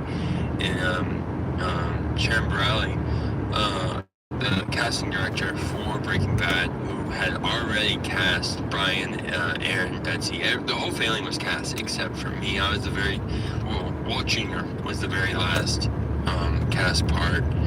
And so I auditioned over 6 months. And my last 2 auditions were, I auditioned in LA. They're like, hey, so they like you, you're moving on. They're already filming in New Mexico, the show at the time, in Albuquerque. So we're going to fly you to New Mexico to meet the team there to audition for Vince in person, as well as do a test screening with Brian and Anna. And I literally flew in, got in at like 6, 7 in the morning, auditioned at 9. They sent me away. It was against one other person. At the time, it was narrowed down between the 2 of us. And they called me back in for a test screening. And then they were like, okay, thank you. I met Brian and Anna. They sent me to my room, and I went to bed. I had a flight at like 2 o'clock that day. They called me. Vince called me and goes, hey, so you got the part. Congratulations. Go pack your bags because you're already late. We're already filming, so we need you back here. Did you know how big of a deal it was going to be? And like, at what point did you realize, this is going to be one of the biggest shows of all time? We knew we had something special. Like, we knew the show was, like, when you read the script, I recommend to people all the time, like, read the pilot. If you're going to be in the industry at all, read the pilot episode of Breaking Bad, because that is, in my opinion, one of the best written episodes, movie, whatever you want to consider it.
that pilot episode, because there's this beginning, middle, and end, and when you read it, it just leaves you with this like, what moment? And again, we knew it was special, but you just don't know. And Breaking Bad was not liked in the beginning. Like, How long did you think that the show was going to be? Did they fully write out the entirety of the show in the beginning, or did they write it as they were filming? you know, I every season kind of was written as the seasons progressed. We had an amazing writing team, you know, Vince Gilligan, Peter Gohl, and so many other amazing writings. Like, a lot of them still work together, you know, with Better Call Saul and El Camino. But it was kind of one of those things that we could kind of see where it was going, but we really didn't. You know, at any moment something could happen to these characters, and they felt very real and organic, and in the scenes everything just kind of made sense. But we got you know, as the series went on later and later, they had to be careful with the scripts. People were leaking. In the beginning, everyone got a script. Towards the end, you got your parts. So a lot of times you didn't really know. You know, Brian and Aaron, they knew because they were in every scene. But we really just didn't know. So you wouldn't get the entire script? At the last 2 seasons, that we didn't get the entire scripts. What would you say was the pivotal moment of the show where it went from something that wasn't very well liked to something that was like, okay, everyone is obsessing over this? I think Netflix really put Breaking Bad on the map as far as just accessibility to the show. That's when I found it. Yeah. You know, we were actually one of the most pirated shows in the history of television.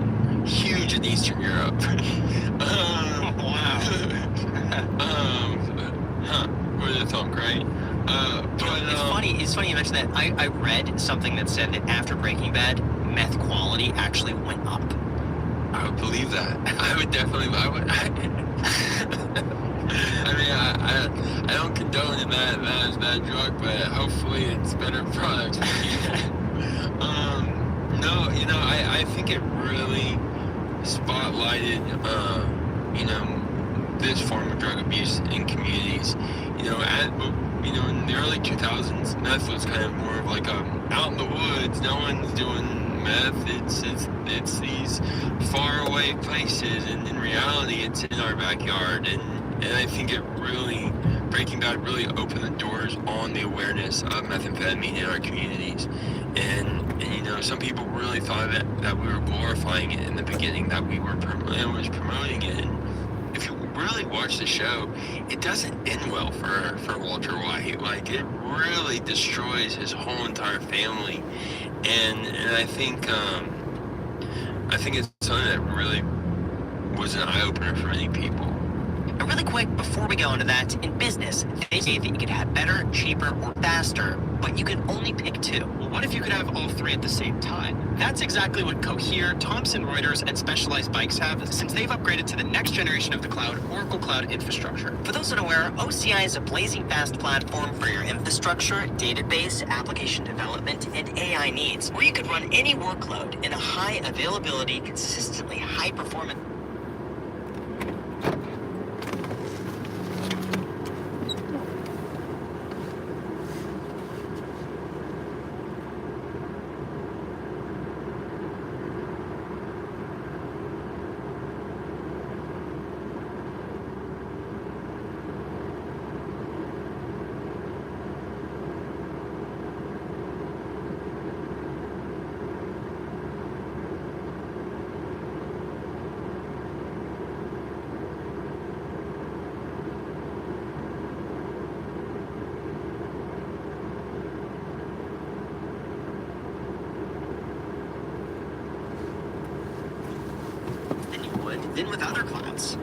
faster? Well, OCI's block storage gives you more operations per second. How is it cheaper? Well, OCI costs 50% less for compute, 70% less on storage, and 80% less for networking. How is it better? Well, in test after test, OCI customers report lower latency and higher bandwidth versus other clouds. This is really the cloud built for AI and all of your biggest workloads. Well, right now with zero commitment, you can try OCI for free at oracle.com/iced. Once again, that is oracle.com/iced. There's also a link down below in the description. You can just click it right there. Thank you so much to Oracle for sponsoring this episode.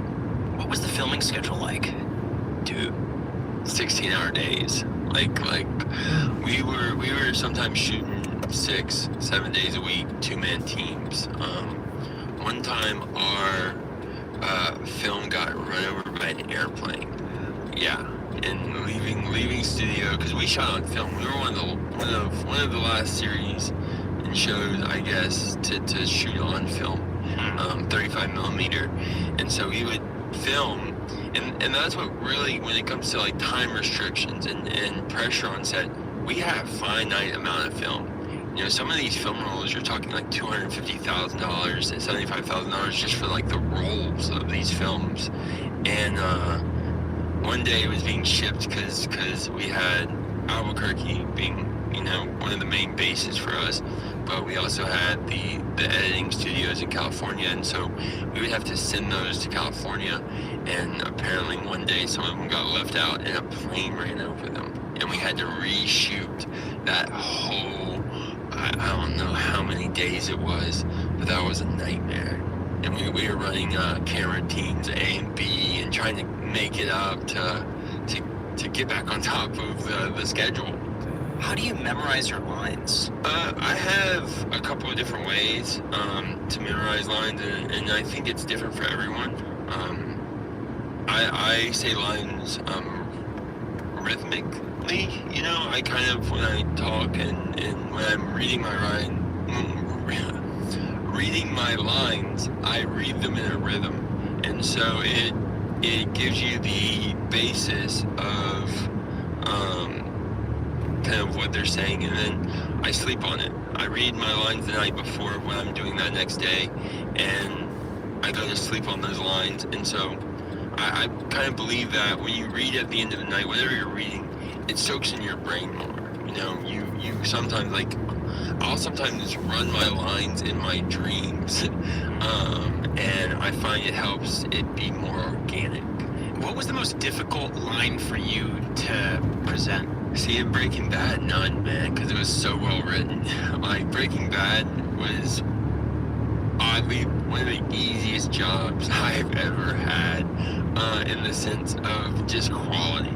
And when you said a line, it made sense. Like, I've done some movies and stuff where I'm reading and I got big monologues, and I'm like, man, how am I supposed to say this? And they're like, yeah, you just say it. And so I'm like, you say it, and they can't. But let's say you get like 2 paragraphs. Yeah. Do they want it to be said verbatim, like word for word, or do they say just get this point across, and how you do it, we don't care?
want you to say what they wrote.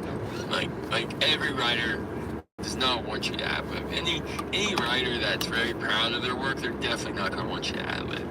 But as far as like with Breaking Bad and some other projects, if the ad lib makes sense, or like, you know, the in the pilot episode, the do I look like a skater stuff, some of that was ad libbed and it worked. But when it came down to like a lot of it, you did what they put on the page. But again, with Breaking Bad, it was so well written. Like the lines, the movement even, the environment, like on the page. So when you read it, you saw it. There was no question about it.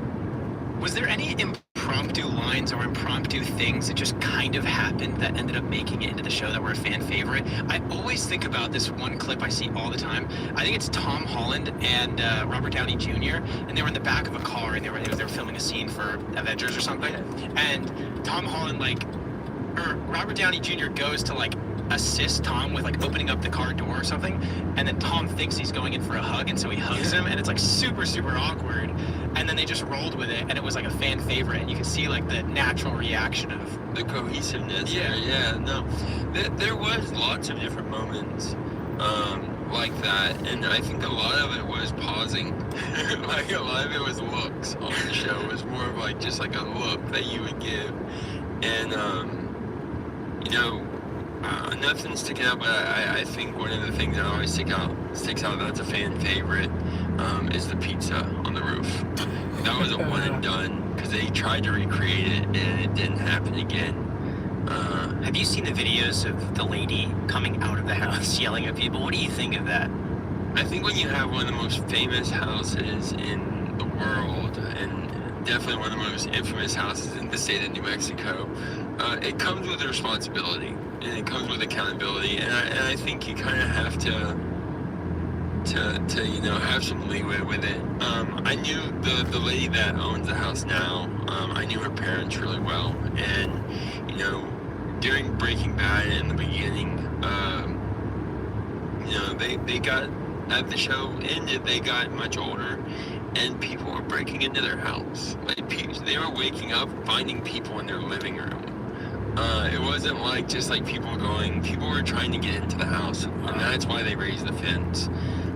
Sadly, it just keep, you know, escalating, and I think she's trying to sell it at the moment. Yeah, she's asking $3.9 million. See, that just seems like she doesn't care that much about the attention. Because if she really cared, she would sell it at market or even a little bit above market. She said that it was her family's house. It's been in the family for a long time. You just can't sell it. But if she were to sell it, she'll take it for $1 million. Yeah. It seems people are speculating online that she does actually enjoy the attention a little bit. I don't know how true she that goes is. out and yells at everybody.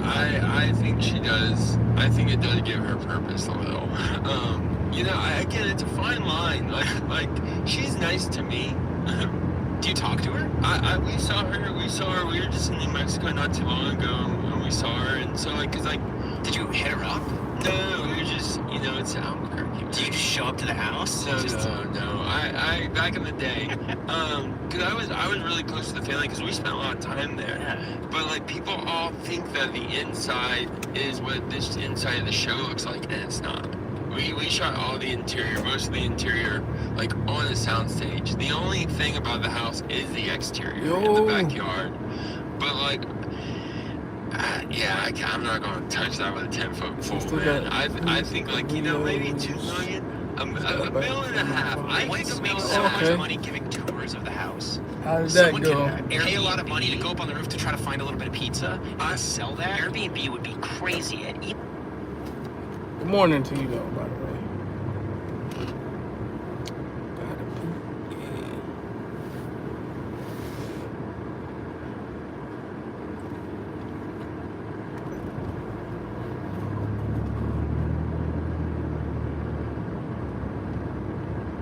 Yeah, help me get that watch time.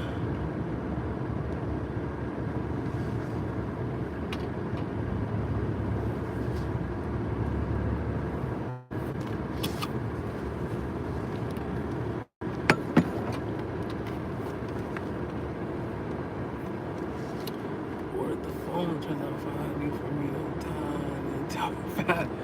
Dang. So you didn't even need one. Well, you didn't need the bottom. That's crazy. It be your own pops.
Like 1,500 a night. It's not the same. It doesn't matter. Just to be able to stay at the house. To be able to stay at the house, people would pay. I would pay Yeah, 1,500 I bucks a think night. that would be the smart. I agree with that, but like I think it would take a lot of infrastructure. Would you buy the house? Oh yeah.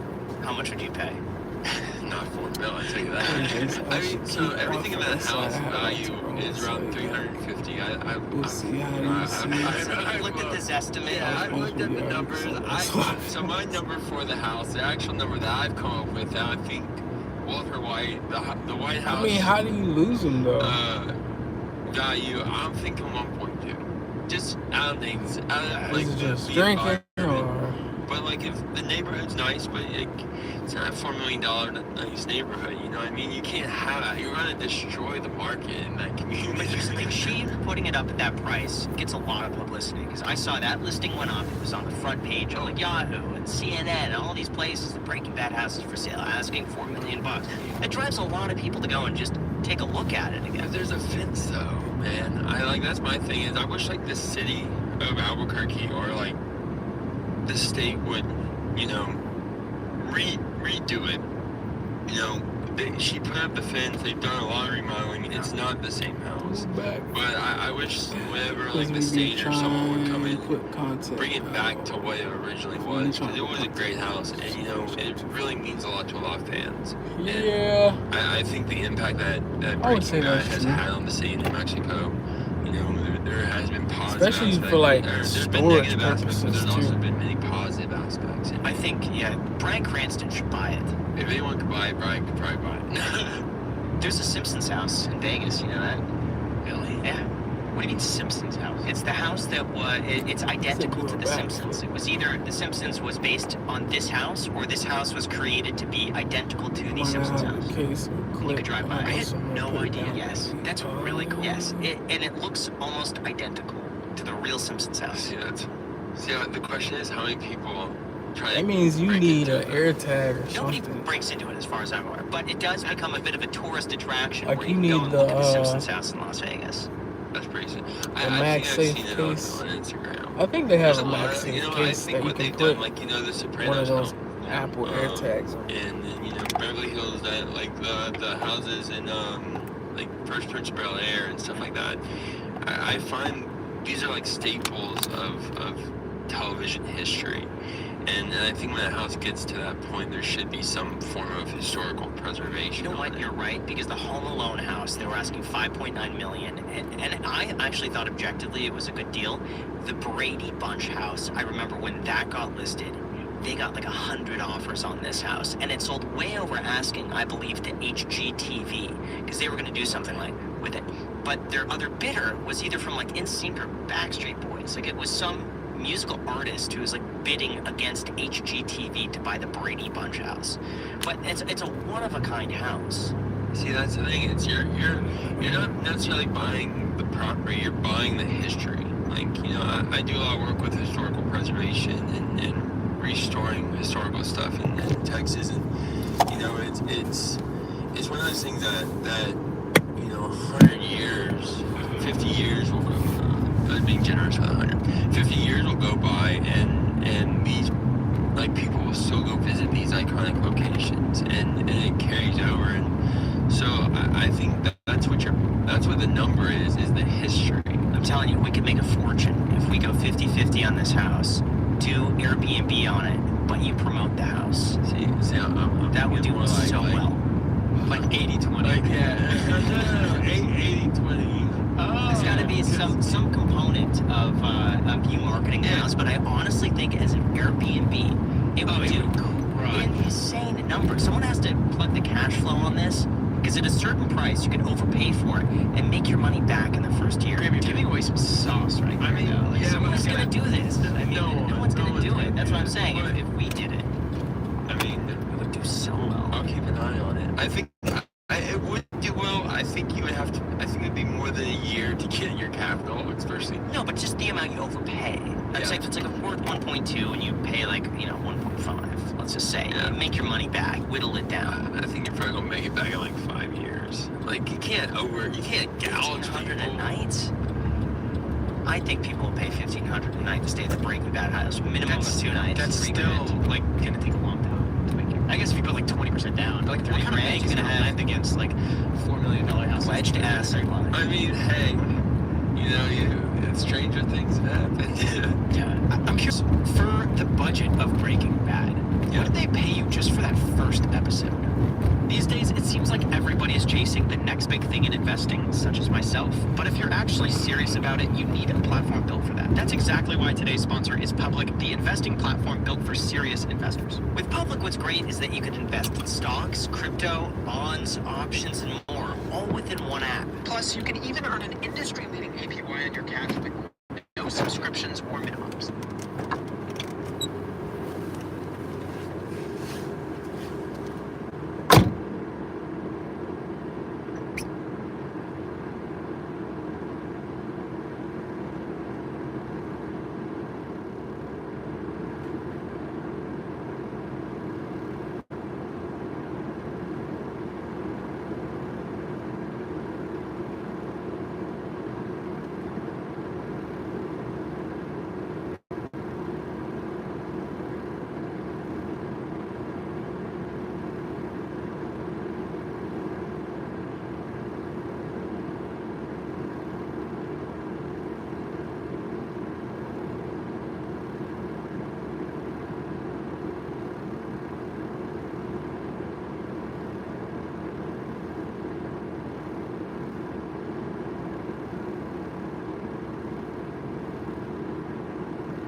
gives you smarter context at every touch point. And here's a huge benefit. Public gives you an uncapped 1% match when you transfer your portfolio, including IRA rollovers and contributions. Again, that is just money added straight to your account. And funding your account takes literally less than 5 minutes, so check them out today at public.com/iced or just click the link down below in the description. Once again, that is public.com/iced. Paid for by Public Investing. Full disclosures down below in the description. What did they pay you just for that first episode? Minimum, because it was my very first speaking job ever, like ever. So I got the regular SAG minimum for it. I heard, or I was researching online, there was like not have a lot of money. Like Breaking Bad was not like very lucrative as far as like across the board. Every season we were told that we were canceled. We just did not have the viewership until streaming. You know, that was our big moment, was when streaming came in and people binge viewed Breaking Bad. But up until that point, it was a struggle every year. And Vince and the writing team, they fought. And a gentleman who worked at AMC at the time named Charlie Collier, and he really fought to keep Breaking Bad on AMC. Like, it was a battle. So I read online it was $250 for the pilot. Like, for who? For you. 250. Was it just for the pilot scene? Yeah, I read something online, and again, this is online. No, it was either like a Wikipedia or like the basic SAG recurring scale. I don't. Trust me, it wasn't much. It's crazy to me. Do you get residuals though on streaming? Because I thought that was the big. No, it doesn't exist anymore. Like that's been a big issue over the past decade in our industry, especially with older actors. You know, the streaming services, you don't really get your residuals, and your residuals, once you get older, your residuals are pretty much what keeps your insurance alive. Like once you can't work anymore, and so like it's a very niche industry. You know, I've seen like, you know, how these types of interviews work and how the new media structure works. As far as like television and film, you know, streaming is good for the networks themselves, but as far for the artists, you're kind of getting the minimum. You get more reach, you can make a name for yourself, but it's not like it used to be. So when they took it from TV to Netflix, you didn't see a huge skyrocket in income despite the show being viewed more times than ever. No, you get one check and you're like, catch it in 9 years. And like that check is like, oh. I mean, I'm not saying despite the show being viewed more times than ever. No, you get one check and you're like, catch it in 9 years. And like that check is like, oh. I mean, I'm not saying that they weren't paying people on Breaking Bad, but I was the youngest kid on this show. You know what I mean? It was my very first role. So what could happen if you're like 6 seasons in or 5 seasons into Breaking Bad and you're just like, I'm done? What are are you contractually obligated to keep going for as long as they want you to go, or like what happens if you just want to step back? Well, with a show like Breaking Bad, you usually die. they write it in. But then sometimes they revisit it, like in Dexter. You know how his dad always comes back, and it's like, see, but if you look at like some of those connections and relationships with the actual main character, like number one on the call sheet, right? Like those people were really ingrained deep into like the producing, writing opinions. Like they're not just acting, they're across the board on decision making for the show. And so like they will be like, I like this guy, I don't care what y'all say, we're bringing him back. And again, that can create conflict. But that's interesting. So they just like, if you want to step back, they just basically make it so you've died. Like if you wanted out in like an assholey kind of way, yeah.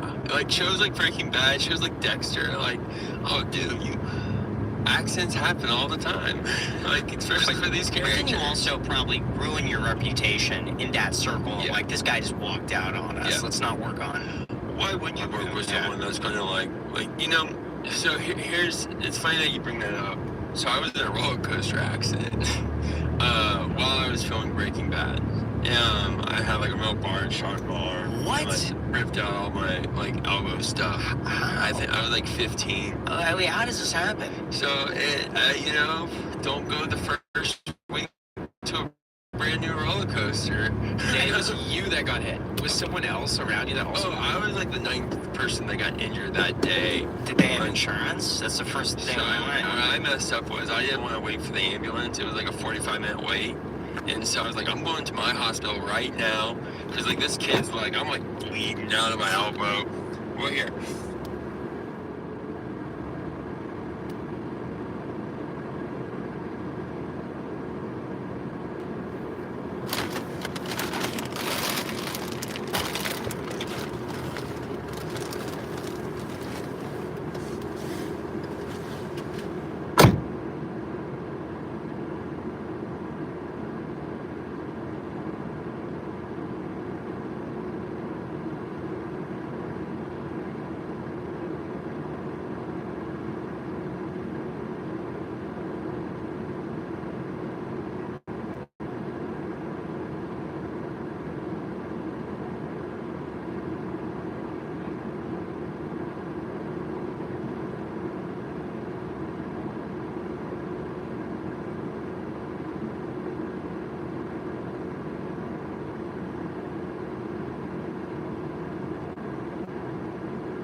God. Shit. Drop off. No, this one is actually like 20. I think 22, but 21. But it's only like 26 miles, so it's just a lot of like short stops. But it's not a lot really. Yeah, you could. You don't have a computer?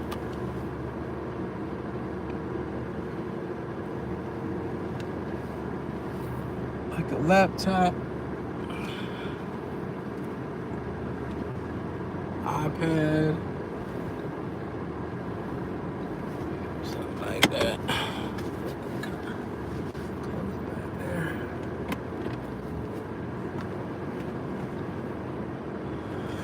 Oh.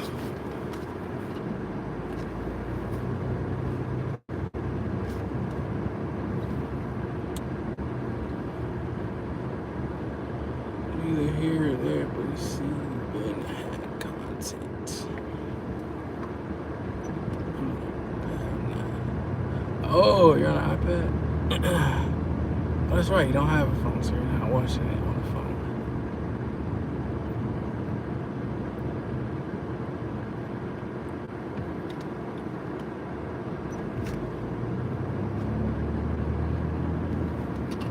Hey, well, I mean, you can watch that. I'd prefer that so I can get the hours on that. Shoot.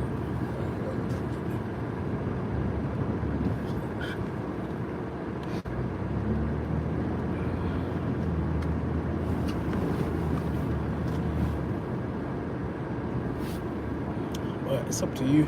The ride starts, it hits me in the arm, and then the ride takes off. So the pressure builds and builds and builds in my elbow.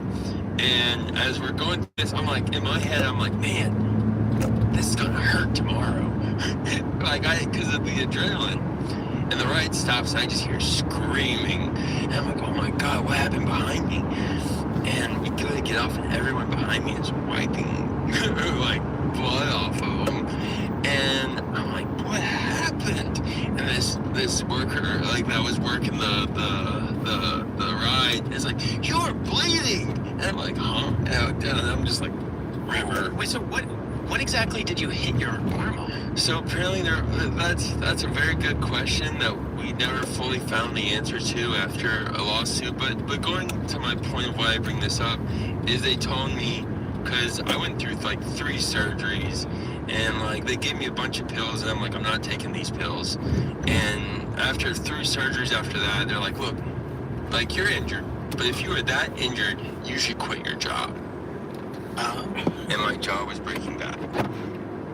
And so, like, I made the decision.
And I was like, I'm done with you guys, whatever. I've done the surgeries, I've done the things, I've done the nerve testing. Like, I'm not quitting my job. And just like buried it. Like, you know, like just did the physical therapy. You didn't get like a huge payout from this? Or maybe there was something. I got my medical bills covered, which was like a lot. Still. I know. My God. But that was the point. If I wanted the payout, I had to quit the So show. your elbow Yes. was like kind of like. Oh, dude. Yeah, I mean, you can't see it on camera, but you see there's like a little hole right. Yeah. It like shot in and like rotated. Oh. See, the right, it didn't hurt. It didn't hurt at all. That's But what hurt the most when I got to the hospital, because they're like, hey, so we can't x-ray it because it's a puncture wound. We have to, we gotta make sure there's no metal in it. And that, in my opinion, was probably, I'd probably say, in the top 5 most painful things I've experienced in my life. And this dude sat on top of me because of the angle. I had to lay like this, and there this big nurse was with these big old long pliers just digging in my arm. And like, I had like headphones on, just like listening to something. And like, I'm just like, and good times. But the reason why I bring that is they wanted me to quit the show, you know? And when you have a show and you have something that you feel very passionate about, there's no reason to walk away from it. You know, there's every reason to, no matter what, push forward and make it happen regardless. Jeez. So we're mostly like a financial podcast. That's sort of where we're coming from. And you've claimed before that Breaking Bad did not make you a millionaire. No, not even. Not even close. I've paid more in taxes than I got from Breaking Bad. How is that possible? It's just the name of the game with it. Like, you know, young kid, like, you like, I didn't really see a lot of I had a team, a big team at one point, and I was traveling the world doing stuff, and like mostly my team, like I was paying to keep my career going. Oh, I see. Like, I was paying to keep pushing forward and to keep doing that, and everything went back into the business. So like, as far as like excess Did you have the Coogan account? I did. So it was that was going in there. Yeah, but not even close to triple digits. See, what's crazy is that Google says your net worth is $5 million. Where did they get that number from? I honestly don't know. I think it's what I've earned in my entire life.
One thing that did put a damper on me, I did have a bad business manager.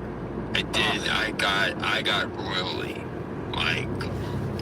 hammered. So what happened? In my last 4 years of my highest earning series. What was the justification behind the business manager making certain decisions? I wanted to protect my funds, so I got I was 18, 19, 17, 18. You hear all the bad stories, right? Yeah. You're like, hey, I wanted to, I was like, okay, I'm going to get a business accountant. Up until that point, I always managed it. My family, we always, filled the sheets out, did the things, always had it. And then I was like, I really, everyone's kind of pushing me to make sure that I have a proper accountant. I got eaten. So did he just invest your money poorly, or did he siphon funds from you? What was the main... And what year was that? So I was around 17. So I'd probably say this was around 2011. Rough time in the market. Like 2011, 2012, 2013. And so I can't go into details because this person, I don't know if it's still out there, but I know she got 14 other actors. I was one of this big group that she was targeting, primarily people with disabilities, elderly, older actors in the industry, and worked at the sheriff's department where she had her office at, so she could. You would have to file at that. Sure. And so, how does she lose the money? Is it poor investments? Is it high expenses? You just didn't get it? No, she didn't lose it. She was just siphoning funds. Literally, I would write a check.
I write a check and to go pay my taxes. Oh, you have and instead of her using it to pay my taxes, she would send me a fake filing of taxes and take that money.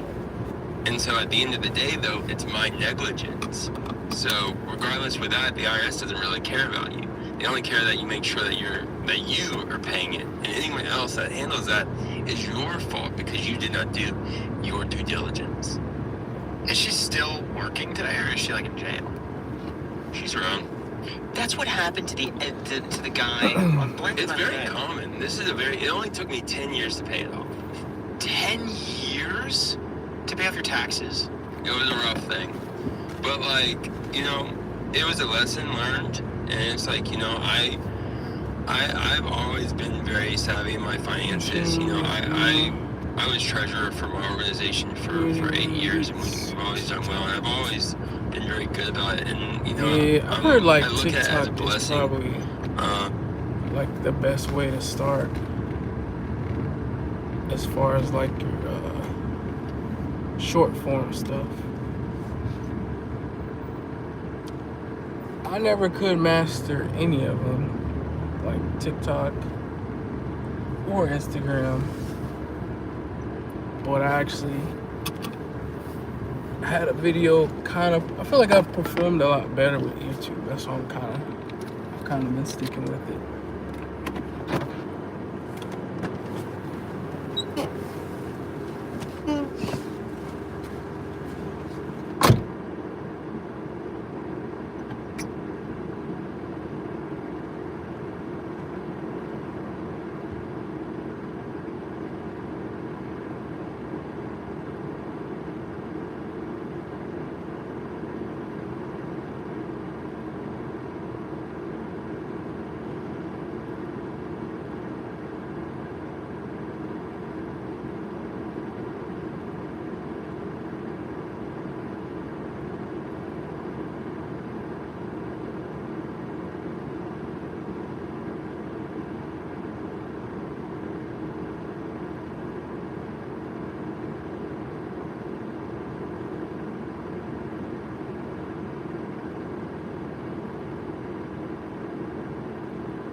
Verse on TikTok, I can change your video, or just only on picture.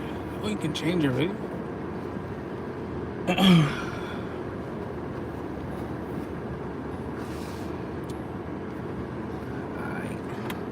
Yeah, I don't know. I have not figured out those algorithms. I just feel like YouTube has made it a lot better for like smaller creators to kind of get their stuff out there and to monetize. I feel like they made it a lot easier than the other, like Instagram, TikTok, all those.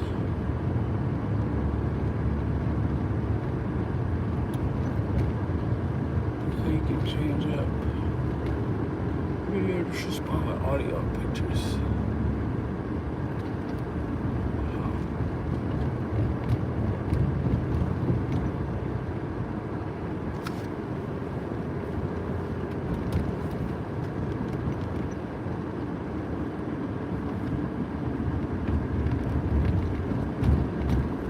So I think on Instagram, you gotta have like at least 1 million views.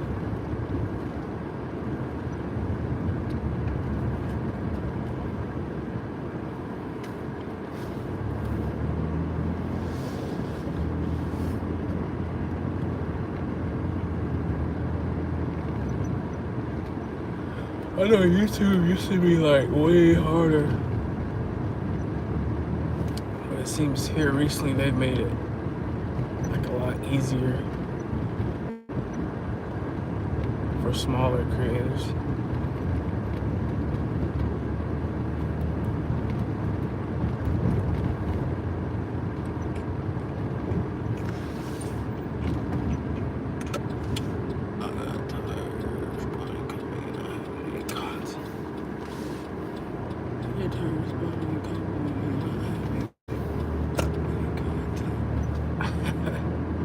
Wait, what you mean? You say you get tired of responding and complimenting and not having any content? You mean like while you're on TikTok?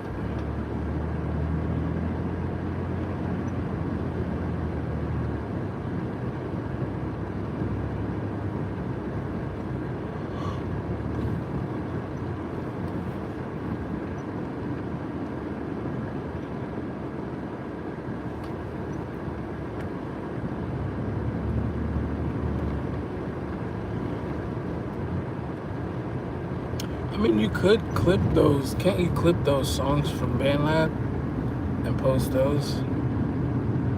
Or like post part of it. That way people would have to go to BandLab to actually listen and stream it.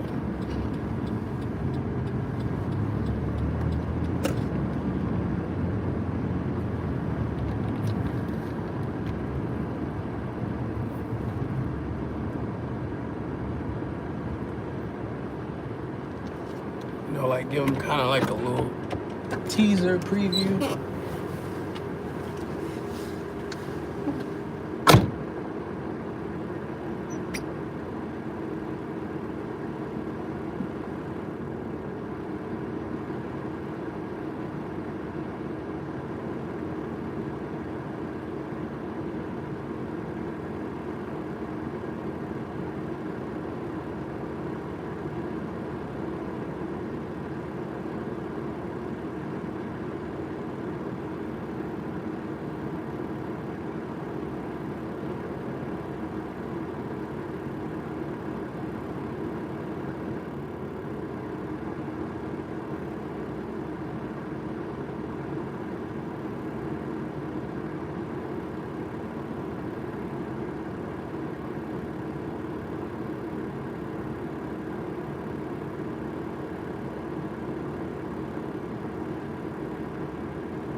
And a curse.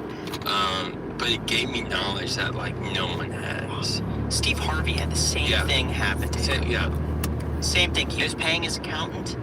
The accountant would cash the check, and then he would just get a fake receipt. Yeah, they just make a mock of it, and it all looks legit, and they're like, here you go. And then like 3 or 4 or 5 years later, with compound interest, at like 13, 14% or 17% interest on that total number for each year, how do you get this nice big check coming for you? How did you get a letter from the IRS? I didn't get one until it was like too late. Like, yeah. And did people show up at your house? No, I have attorneys and stuff that I've like, 'cause I work, I'm on top of stuff. I wasn't on top of that. And so like, it was just one of those days you get a letter and it's like, your heart drops. Who do you call after you get that letter? You call your CPA. You call it. And what did she say? No, well, not her. You call another attorney. You call a forensic accountant, and then you figure out, okay, what happened? What did she say? Good luck. Would she even talk to you? I mean, it was it was really, really complicated. Like so I was young enough to really be able to I cut her off. I canceled the accounts. We shut down the system. We shut down the bleeding. And luckily I immediately was like, hey guys, we're good. Let me go. I'm just gonna go work for the next however long to pay this off. And so there were 13 others. I actually want to make a show about it. I've actually been writing a show on this called, I'm not even mentioning it. How do you not go after her criminally? Well, when the same person that you're trying to go after criminally is the same person you have to report the criminal filing to. Couldn't you report it anywhere else? State of California, you have to do it in the area that she's licensed in. Couldn't you just have a lawyer do it on your behalf, and it's going to be filed? Yeah, I'd be going after for every tens of thousands of dollars, which you don't have at that point. Any lawyer would take that. Any lawyer would take that. But it's still your negligence. Yeah, you still owe it. But my point being is that if she, just as an example, got $100,000, I guarantee she has $100,000 of assets that you could seize. I think it's criminal. It's not like you would kind of. You'd be going after her personally. So, yeah, but it's also wired. It's not in her name. It's all like it's very complicated. Like I can't go into detail because this is still an ongoing investigation. Like we've tracked it to offshore account shell companies. Gosh. Like no, we're not talking hundreds of thousands of dollars. We're talking tens of millions of dollars. And once it's out of the country, there's really not much you can do. And when you're targeting older actors, and you're targeting people that like are structured pay, and once they lose that foundation underneath them, they just can't fight anymore. It's super messed up. And this happens to millions of people. Did you talk to all of the other victims of this? Oh yeah, no, we're all in connection. We're all still in contact. There's still a whole thing going on. But they're pursuing it. No, there's nothing to pursue. Dude, I'm telling you. Yeah, I know. Once the money goes beyond a certain point, you can't get it back. Nothing there.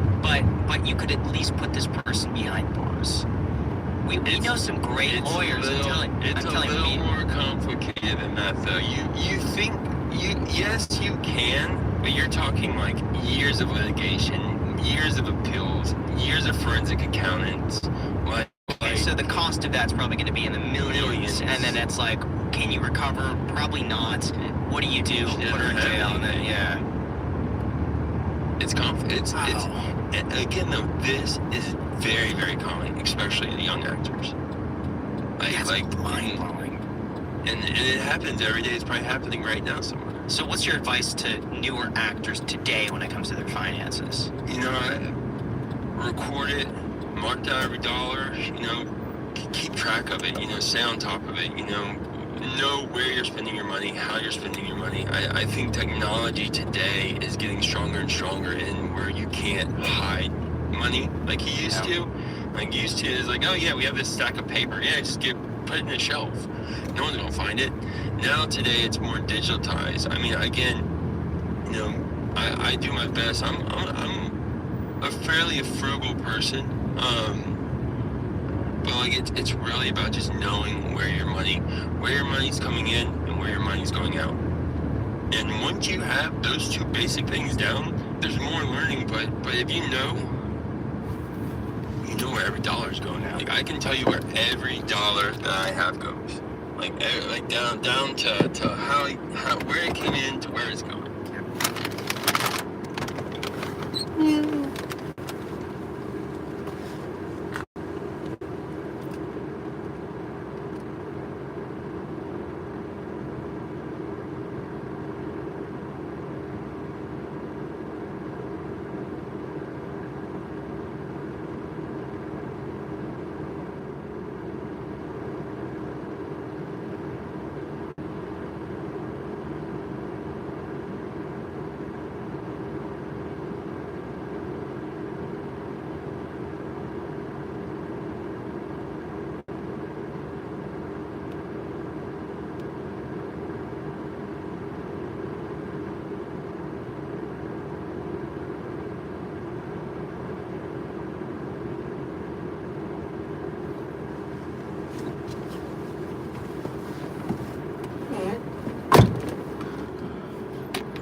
Biggest tip that I've got.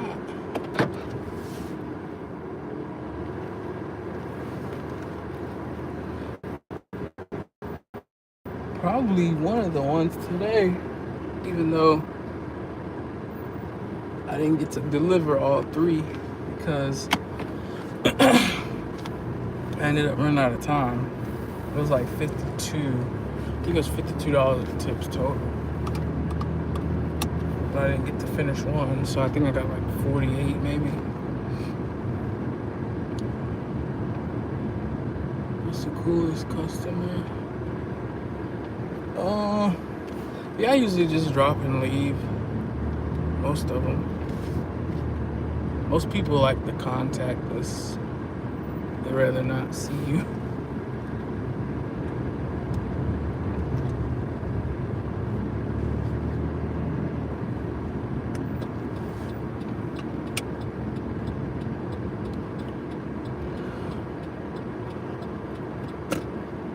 Ooh.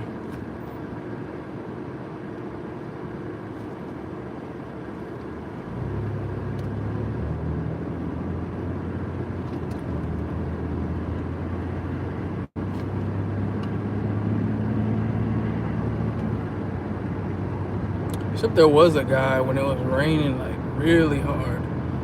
He let me pull up all the way to his door, his front door. And then he even like came out and helped me unload the stuff too. This was a grocery order though.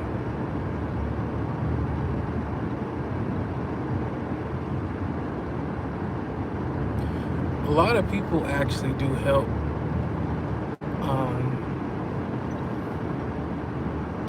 I don't know that I like it though. I kind of prefer to do it myself just because I can see all the items in the bag. Because I like to go through, double check everything is together.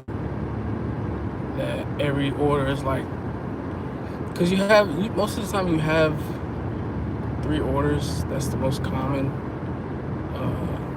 drop off.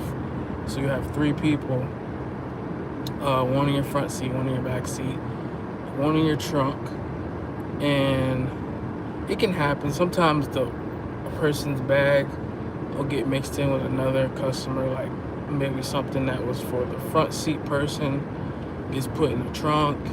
So I just like to go back, double check. That's why, I mean, yeah, it's nice to have the customer help you, but sometimes it can kind of get in the way a little bit.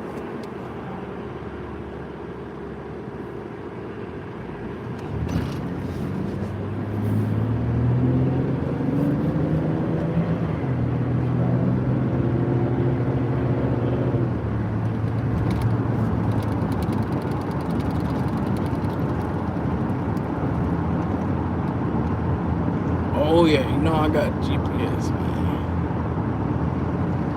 I don't know my way around a city like that. Even though I've been here practically my whole life, I still don't know this place like that. Especially because a lot of times they'll send you to different cities.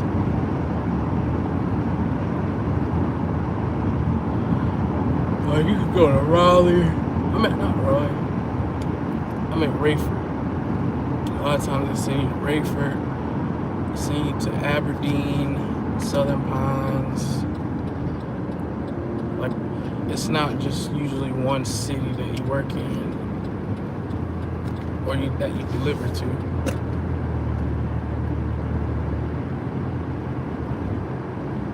But I mean, the more and more I'm doing this, I'm kind of learning. I'm learning each city a lot better. Now, does that mean you could give me an address and I could just drive to it? Still no.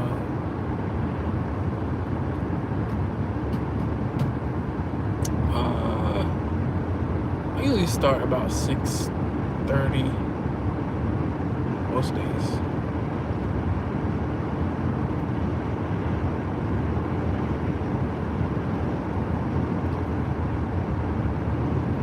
But really, you can start as early as I think like 5. I want to say they changed it to like 5:45 or 5:55 is when you can start getting shopping orders. It's just not all stores open and close at the same time, because there's a store in Raleigh that I had went to, and that one doesn't open till like 7. But the one, pretty much I think all the ones here where I'm at open at 6 a.m. That one opened at 7. I'm pretty sure it closed at around 10. But the one here opened at 6, closed at 11. Which is crazy to think that Walmart used to be 24 hours. And all of a sudden, it's like, no more of that.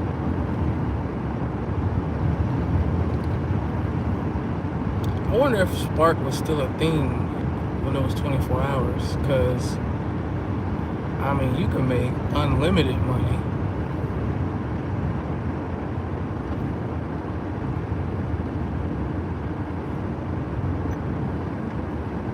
Well, I don't know, because they probably would still close the department down at a certain time. Maybe shopping orders, if people would order like that late at night, they'd still make money.